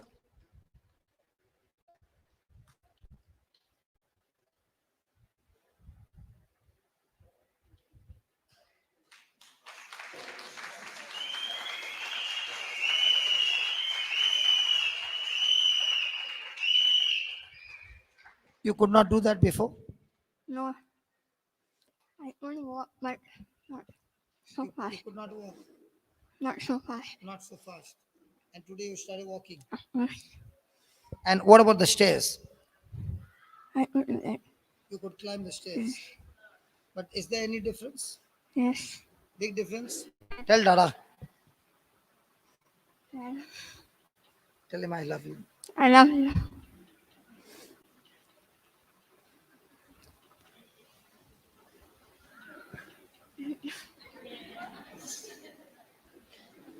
Loving Father, thank you so much that, Lord, when she was down there, Spirit of God, you operated her and healed her completely.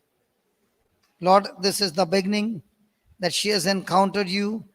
And I believe, oh Lord, that she has joined our team and she is one of the close member of our team. And Father,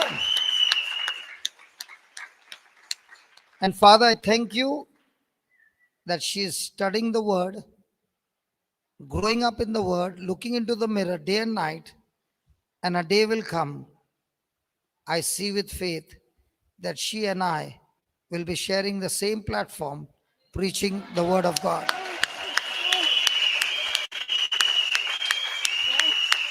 Yes. Promise? Yes. Praise God. So you'll see her on the same platform. Hallelujah. What the world says, useless, God says, the best.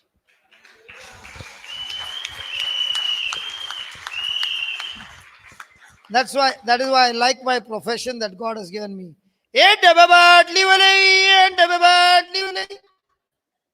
सुना है? सुना है? बस. The word says scrap. God says, no. That one you get her, and I will show you what I can do in your life. Can you see there?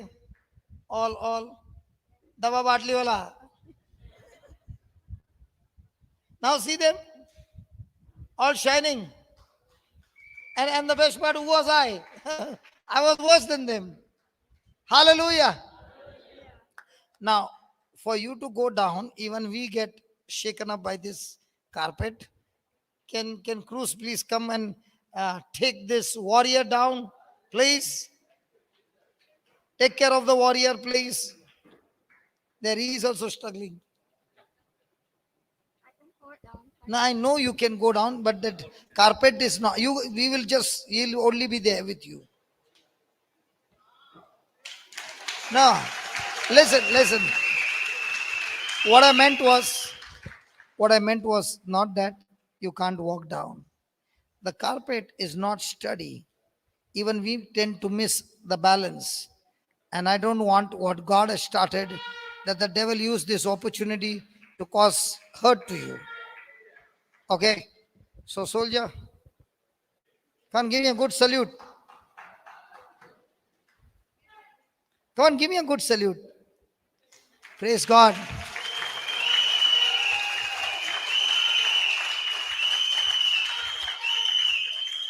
I like it. Before you could say yes, you looked at your dad, and dad said yes. And when dad said yes, you said yes. Praise God. Those who honor their parents, the Bible says God blesses them with long life and prosperous life.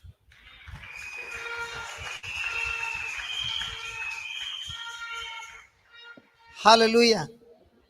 Dad, in the team, no? Dad, team member?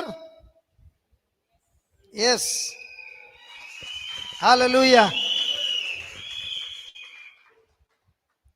You don't want to go and sit there? Thank you.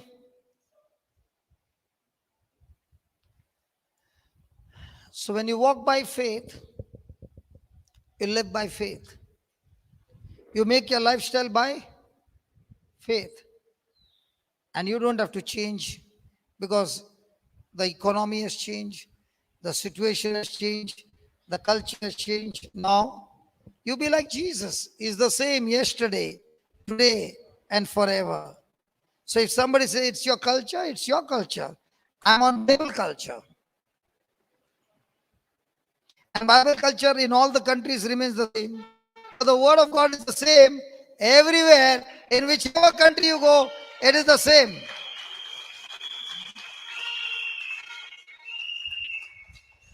And when you follow the Bible culture, you follow it here, you start it here, that when you get to heaven, you don't find it strange because you have already practiced on earth. Praise God. Right on. We live, we live and walk. We live and walk by heaven's economy. We live and walk by heaven's economy. All our needs are met. All our needs are met abundantly. Many people pause over here. No. You never pause. So many people keep praying to God, God bless me abundantly. And they put a pause. That's a wrong prayer. Lord bless me abundantly so that I now can be a blessing to others abundantly. Nobody said praise God. Hallelujah. Lord bless me abundantly. Praise God. Hallelujah. Hallelujah. Hallelujah. But God now bless me to be a blessing abundantly. Hallelujah. No. So write down. All our needs are met abundantly so that we can help others. So that we can help others and do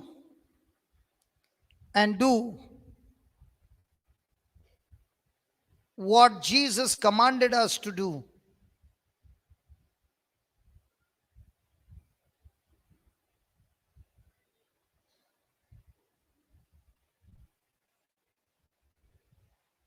What's your name, baby?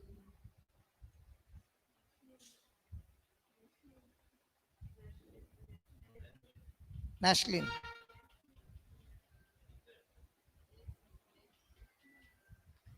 Okay, you're a soldier, okay?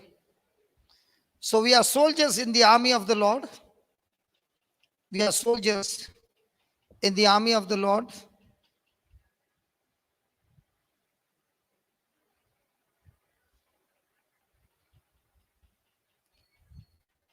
And no soldier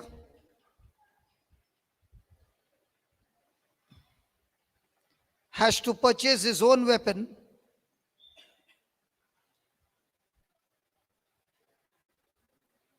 And no soldier has to purchase his own weapon. And no soldier has to purchase his own weapons when he goes to war. When he goes to war.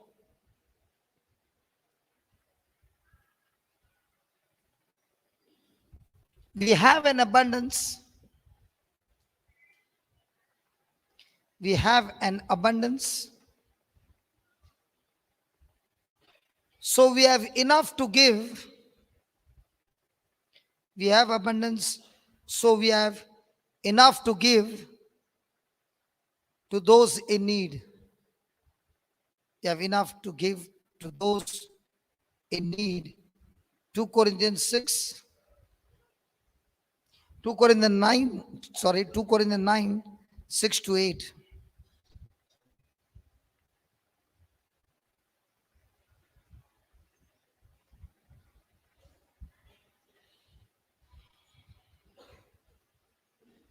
Give and it shall be given to you.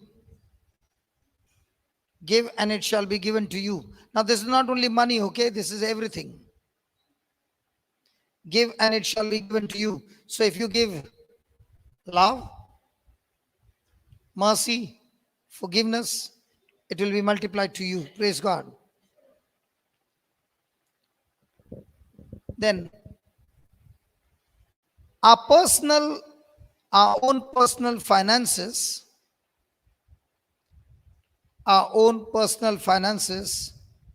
should be blessed. Please underline that word, blessed. What is blessed? Sorry, Cruz. What did he say? Huh? Yeah, everything is given by God, but what is blessed? I'll meet you after the class. What is blessed?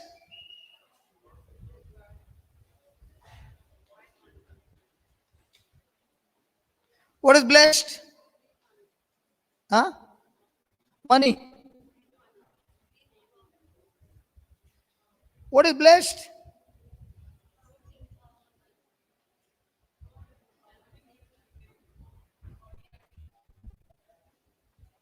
Being empowered. Wow. Fantastic. Right on. Exactly. Blessed is to be empowered, to bring forth God kind of result. So what did you write? Our own personal finances should be blessed. That means it's so empowered that it will go forth and bring forth what? God kind of result. So our own finances should be blessed and increase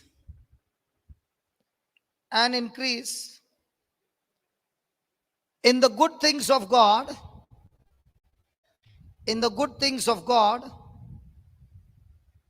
all the time. In the good things of God all the time. So the question is, hallelujah.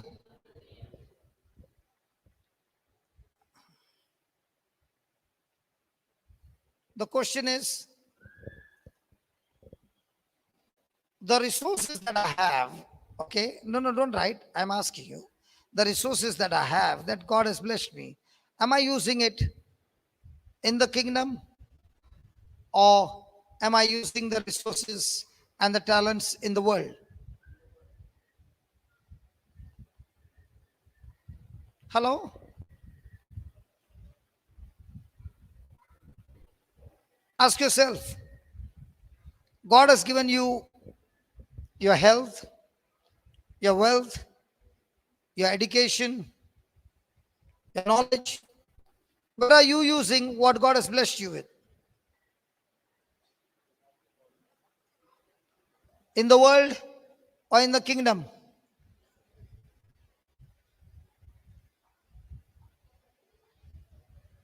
You got to answer that. But those who have been blessed, born again, having the Spirit of God, empowered by God with the resources, and they're using these resources all the time in the kingdom of God, you will find them, write down, you'll find them enjoying life to the fullest. Daigo, I said life, not wife. Daigo, what did you hear? You heard life? Okay. We'll be enjoying life to the fullest. That means healthy, well, and strong. So today you got a formula. What's the formula? The formula is, are you born again? Yes. Are you sure you died in Christ? Yes. Are you sure you were buried in Christ? Are you sure you were raised in Christ? Are you sure God gave you the new life? Are you sure that you are supposed to use this new life to live the new life for God and others? So, are you going to use your resources, your time, whatever, for God and for others? Then you will be always healthy. You'll always be strong. You'll always be more and more full of sap, fresh and green. You'll be full of the Word of God. Because now you're not only going to do the service, but your first service is share the gospel and bring the lost into the kingdom.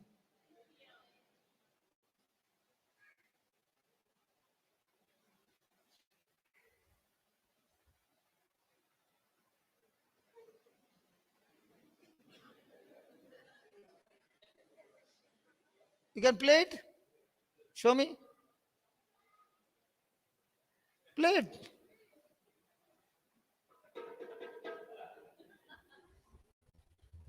Have you ever seen people come to church with their instruments like this? Hallelujah. Thank you, Jesus. Hallelujah. Write down.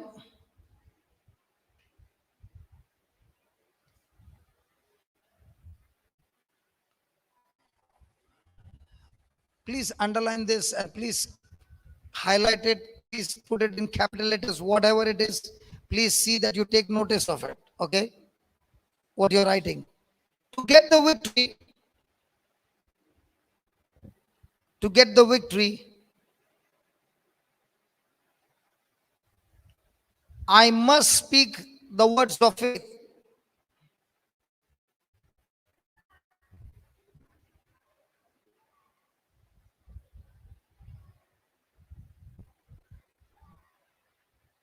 Please read that again. Again. So when you said I should speak the words of faith, what does that mean? I must speak what is there in the mirror, the spiritual mirror or the natural mirror. All this time, what are we doing? So when people come to meet me in the afternoon, what do they speak? So what are you supposed to do? Not to meet me. No. Don't do that. When you come to meet me, you say the words of faith that you desire for and say, brother, I'm speaking this so that you can agree with me. Come on.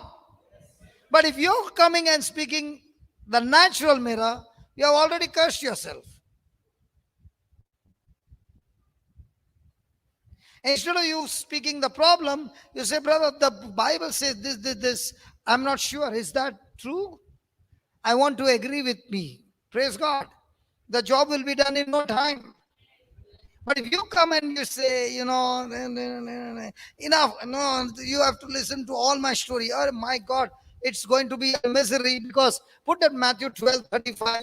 You see with your own eyes. You see it with your own eyes. So many of you, and some of you come every month without fail to speak only. Hey, what are you doing? Doing gymnastics with him? Father and mother lifting him up. Brother, okay, sorry. Brother and sister, that's why you have to lift him up like this.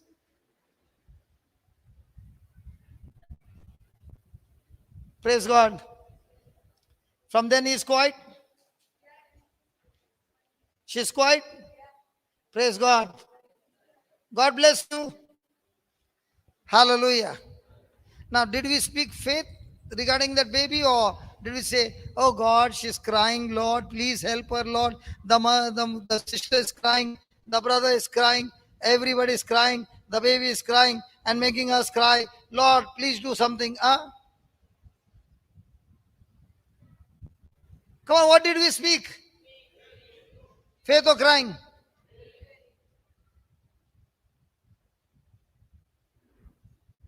Praise God. So, If I want to see victory in my life, what do I need to practice? To speak the words of? Okay, read that.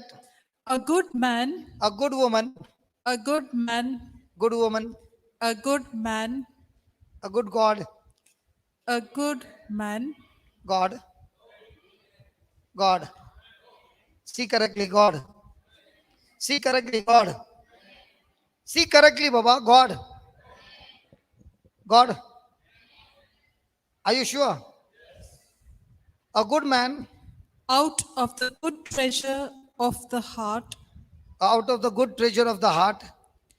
bringeth forth Who? Who? So who is supposed to bring good things in your life? A good man or an old man? Are who is supposed to bring good things, Baba? And who's that good man? But out of your mouth comes all the rubbish.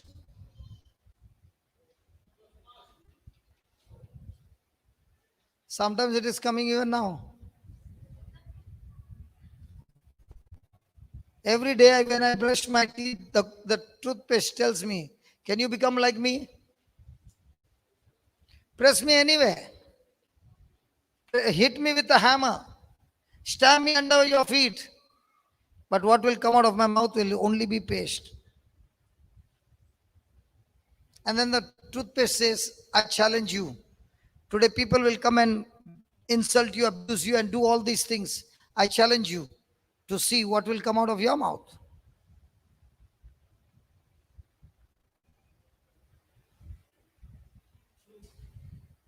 Ah? What comes out of our mouth? If my heart is full of good treasure called the Word of God, then I am responsible to bring the good things. And when will the good things come out in my life? When I learn to speak my faith. That Malvan का भाई किधर है? मालवन भाई कैसा है? भरोसा. हिंदी बात करते कि नहीं? अरे बाप रे. मराठी मराठी होते ना. कालपासून आज कसं आहे? एकदम चांगलं आहे. आज काय हलायचं विलायचं सर्व बंद. सर्व बंद. सर्व बंद. अरे खरंच काय? खरं बोलतो.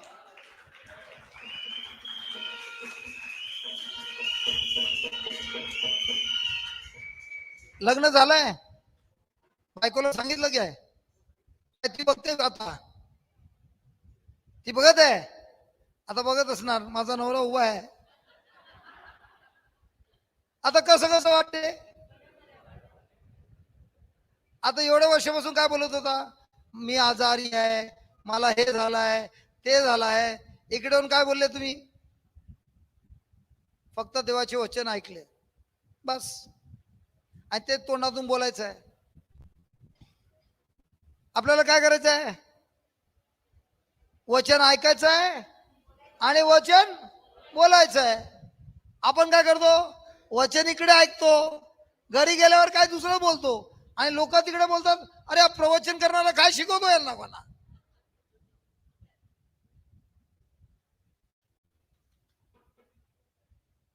आहे की नाही? आता मी मराठी बरोबर बोलतो की नाही? तर मराठी चालू करूया. Hallelujah. Thank you, Jesus. Baba, how long were you teaching him on the phone?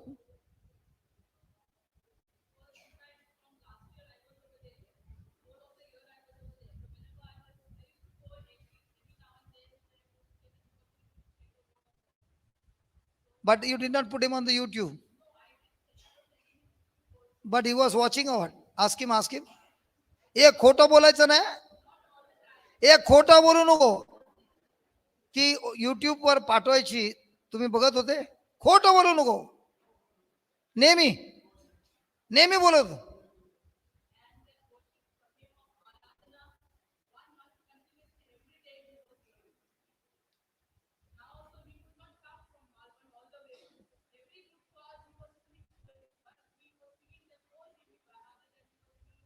come here and tell us. Come here.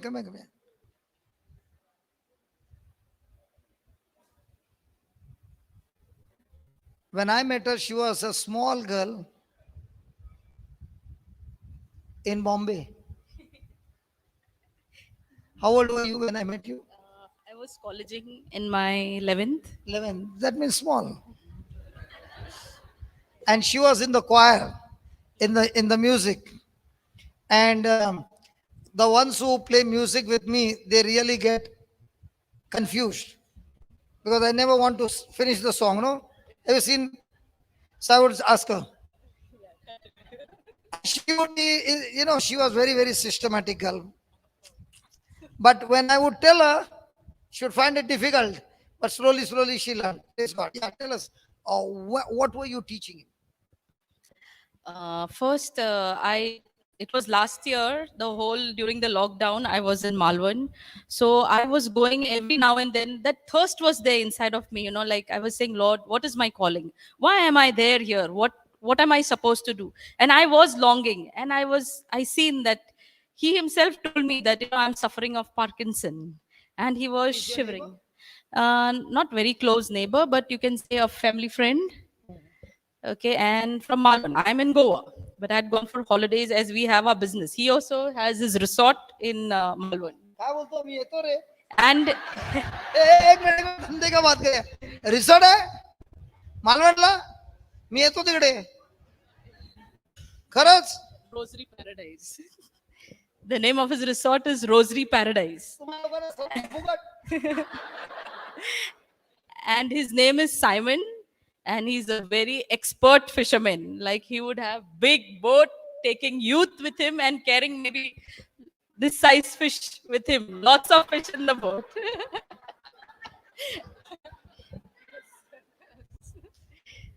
So, anyways, it was like I would go and he in fact would read Marathi Bible. He understands Konkani.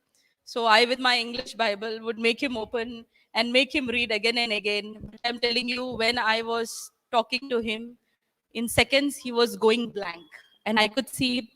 And what I'm teaching is blank. He's not able, again, he's back to square one. Again, so I said, Holy Spirit, I am sowing and I'm going to reap it. And I said, it is not me, but you who is revealing every word to him.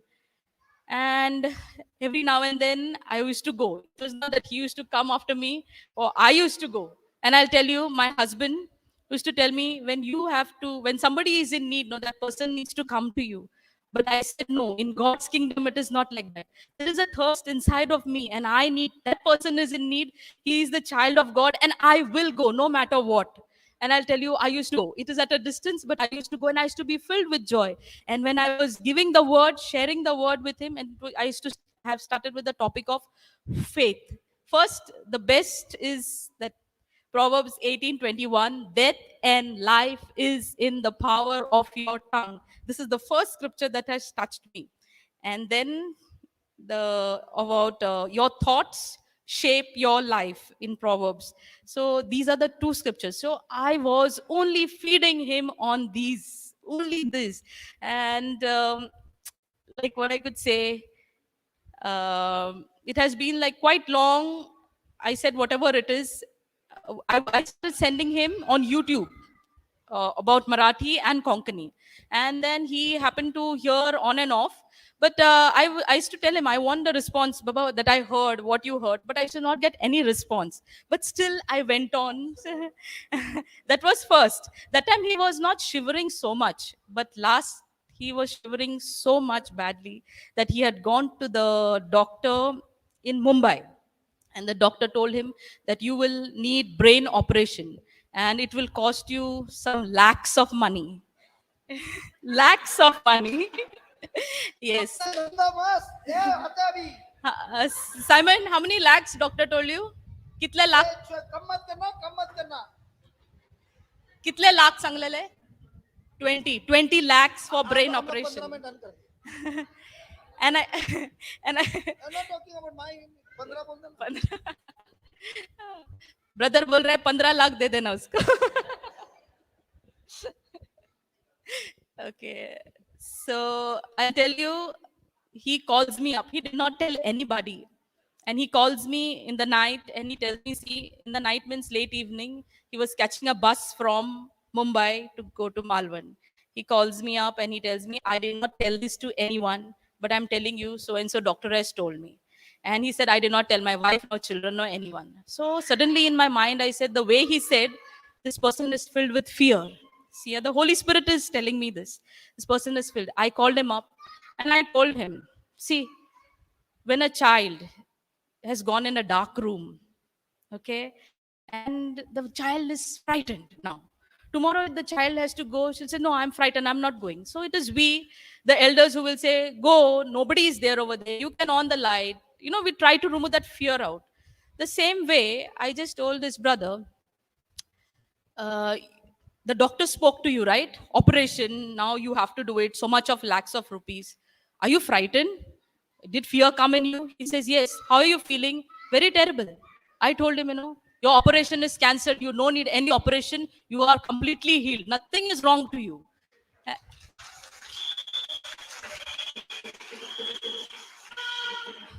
And I see, it is not I spoke. You told him that? Yes, I did. So he'll have to do 50-50 now. मेरे को लगा मैं पूरा मार दिया 15 लगा अभी इसको भी देना पड़ेगा 7 lakh. So I asked him, now how are you feeling? He's saying, I'm feeling wow. The tension went away, the fear went away, the evil that was disturbing him went away. And I said, nothing will happen to you. And there is a hymn in the gospel, JCILM, worship Hindi. It is about Aradhana. I tell you, I just love that hymn. I just love that worship. And the way brother leads it, it is like I feel that anything is, you just play it in your home every now and then. I think every shackles are broken in the name of Jesus. And I told him, and I'm telling you, I told him, you only listen to this hymn now.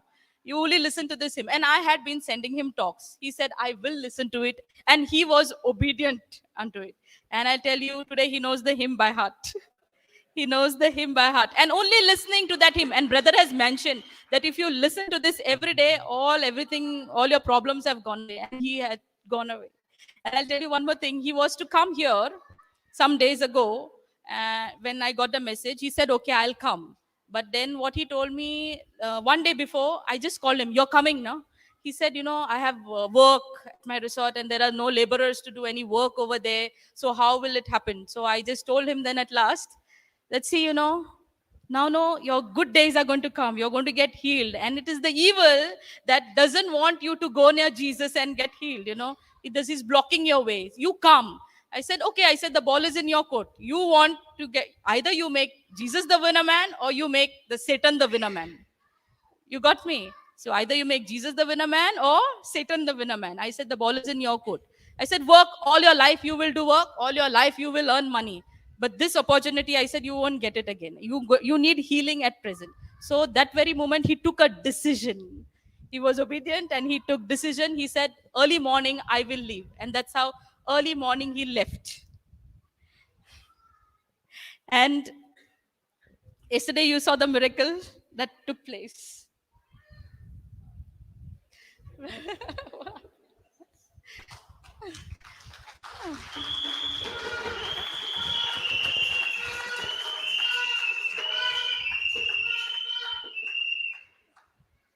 Listening to all that labor that she has put in, मेरे को 1 लाख मिलेगा. 14 लाख उसको मिलेगा. Simon, उसको 14, मेरे को 1 ना. Praise God. Thanks. You know why I asked you to come and share? That what she did, everybody can do. Everybody can do. Because God has given everybody the same power. Amen. Now you imagine when she was 16 years old, the seed was planted. Now I'm reaping the harvest. I might have not gone to Malvan, but somebody went instead of me to Malvan and planted the seed and brought the harvest here. And that's how it is. See, each one of you have come from a different place. You have come here from a different place, not to get healed only, but to become a soldier. God giving you the weapon, you don't have to purchase it because you are in the army. And now use love. If you see, what did she use? Love. What did she use? Compassion. What did she use? The word. What did she use? Patience. He would not respond, but she did not give up.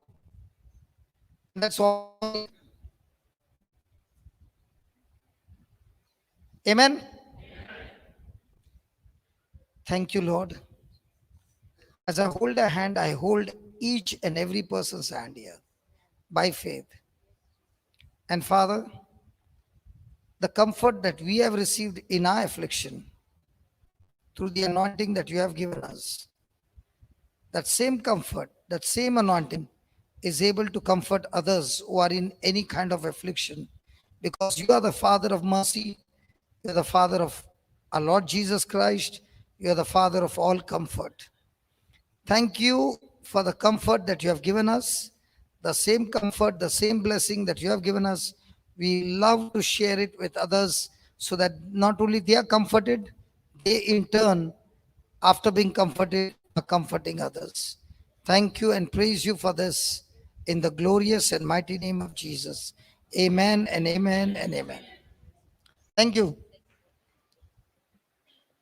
मालवणची मुलगी आहे. Hallelujah. Thank you, Jesus. So whatever you ask the Father, what? He will give you. But when? I must speak the words of hallelujah. Give me John 16:24.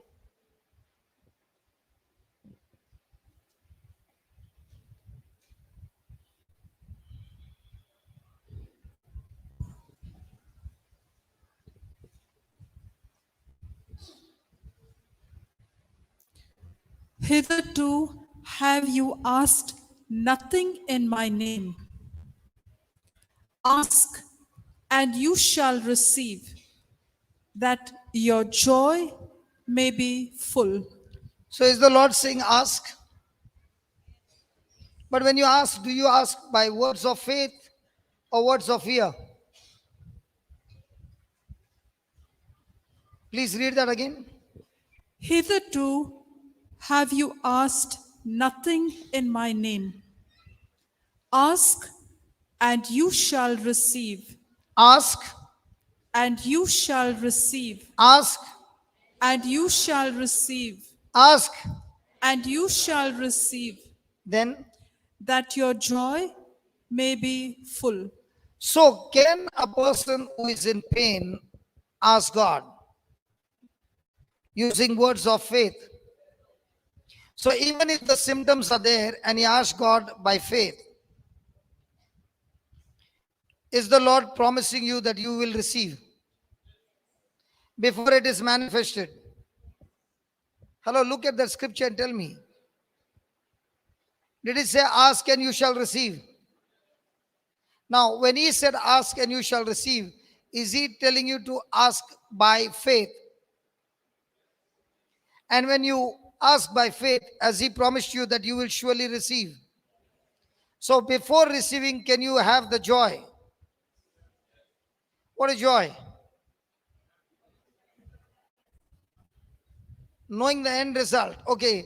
Now the one of the thing that happened when I was in Varanasi, the Lord spoke to me and gave me a little more depth of joy. He said, not only knowing the end result is joy, but because you know the end result, you move and do something knowing about the end result. For example, King Joseph had 3 kings coming against him. He was filled with fear. Then he began to praise God, thank God, intercede with, ask God for intervention. And God said, you shall not fight this battle. I will fight this battle for you. Now when God said, I will fight this battle for you, Okay. He also told King Joseph, you got to do three things. Take your position, stand still, and see. Take your position is a position like Mary and not Martha. Stand still is when you hear what Jesus said to you, you stand on that word, don't keep wavering. And three, when you ask according to the word of God, you got to see before it is manifested your victory. You have to use your imagination before you can see the physical one. And now, having said that prayer, having said that all, here is what God told King Joseph, I want you to go to the battle. Now, if God is going to give me the victory, why do I need to go to the battle? But God is saying to King Joseph, I want you to go there. You will not have to fight the battle, but you will see with your eyes.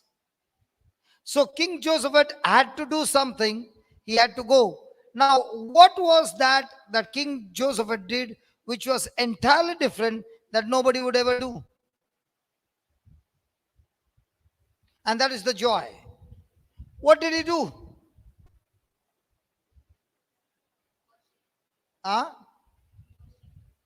Worship everybody does. Sorry? He thanked the Lord, everybody does. Everybody does. Something he did which nobody does. Come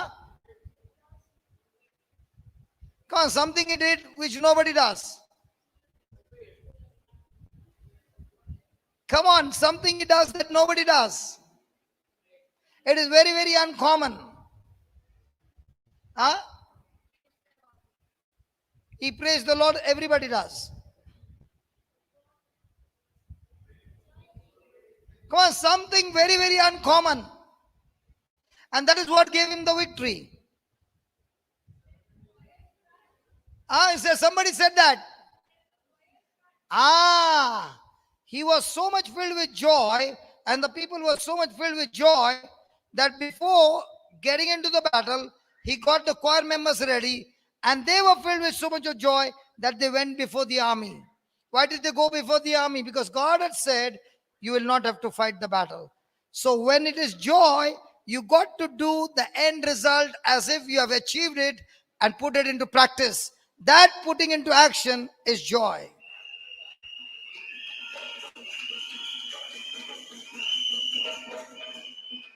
So an example would be like this lady. Okay, she's come for the first time. She's hearing that hymn. The Lord touches her with that word. She knows that she cannot stand for 3 years. She's using the stick. And I told Joshua, go and tell her to start walking. She's healed. Now, she knows that she can't walk from the last 3 years. But she has to do something. On his word, she did not take the stick. She started walking. So in the same way, in the midst of your pain that you're going through, and you are a new creation, a new creature, having the righteousness of God, having the grace of God, having the promise of God, you got to take that promise and put into action, and with action is what is your joy. Joy is not laughter. Joy is your confidence in what God has said. It's the opposite of worry. When you're joyful, there's no question of worry. There's peace. Joy and peace are twin brothers. If you got joy, there'll be peace. If peace is gone, joy is gone. Faith and patience are twin brothers. Hallelujah. Hallelujah. That's why the Bible said the joy of the Lord, the joy of the, but many women will be saying the joy of my husband is my strength. When my husband is in good mood, everything is strong, everything is good. If the husband has lost his mood, then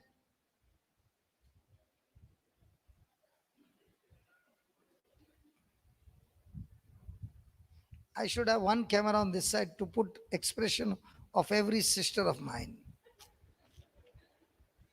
They'll say, you don't know what I'm going through. I want to tell you, even though you're going through all that and you don't produce that joy, what you're going through is not going to end. It's going to be even more longer. But if you put that joy, it will be cut off and stopped, and the glory of God will get you out of that situation into victory.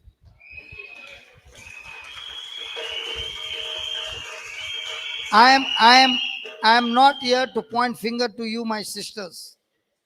I know the battle that you're going through is not you the cause, somebody else is the cause. But if you don't if you don't put in joy, then there's no difference between your spouse and you.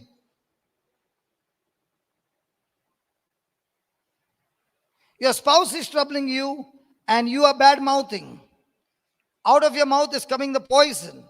So instead of joy coming in, your poison is coming in, and now that poison is going to destroy both of you. Please write down this point, very important point.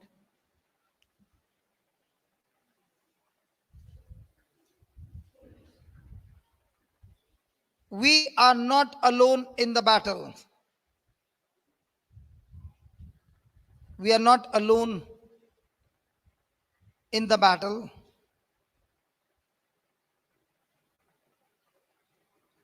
Jesus is responsible. Jesus is responsible for taking these words of faith,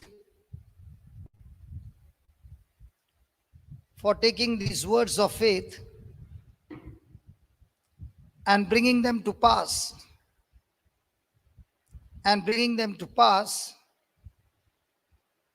Because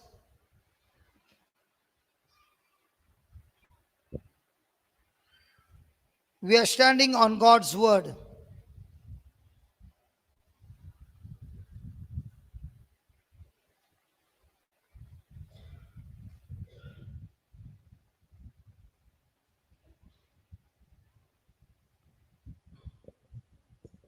We can exercise the joy of the Lord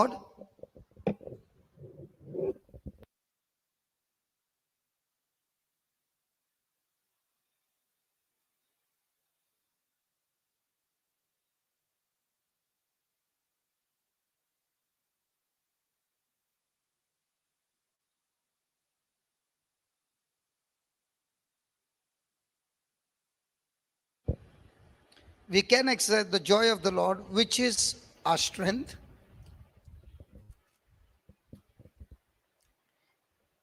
Nehemiah 8:10.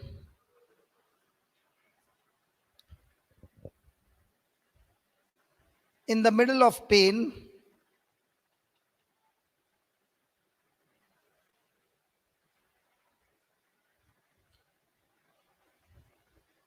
my joy becomes full. My joy becomes full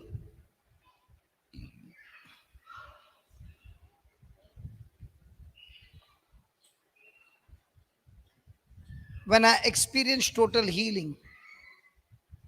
When I experience total healing.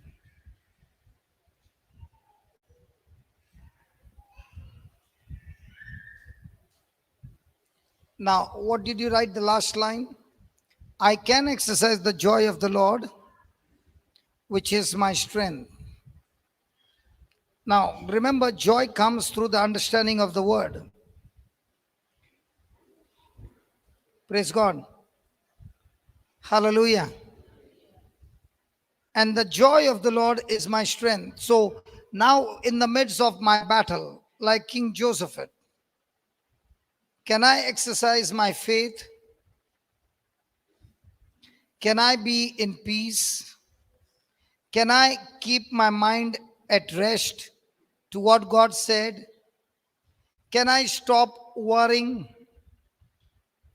And when I do that and I maintain that position, that's when the supernatural manifestation starts working in my life. That is why every time you lost the battle, before you lose the battle, you have lost your joy. How did you lose your joy? You got your focus off the Lord and you started focusing on your situation. You lost your joy. As long as you are focused on Jesus, in what He promised you, you are full of joy, you are full of rest, you are full of peace. It is not yet manifested, but you know and you know the one who promised you will keep His word. As you begin to exercise this, you find that joy is strengthening you and not allowing you to waver.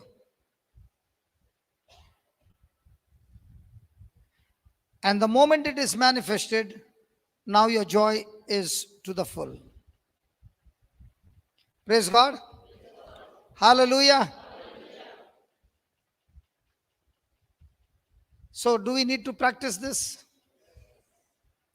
So, just check out in your own life how much pressure does the devil apply on you to lose your joy. Every time you lost your joy, you lost the battle. Every time you maintained the joy, even though the situation got worse, but you maintained it by believing and confessing and telling the Lord, Lord, I still believe you're the God of impossible. And I still believe, Lord, that what you have promised me, all things are possible to me because I believe in you. This is an ongoing practice for all of us. And as you begin to practice it over and over again, you now start growing your spiritual muscles. You can face the problem right in front of your eyes. You can look into the eye of the problem and not fear. Fear is what has made you lose every battle of life. It's time to fight the battle. So now we are going to take the hymn that she just shared in a testimony. It's a Hindi hymn, but I will give you the lyrics and give you the translation. Okay? Okay? And it's very, very simple. And let us sing this hymn. But now when you're singing, believe that you are saying to God, I want to make the correction. So let this hymn be a hymn for correction. Amen.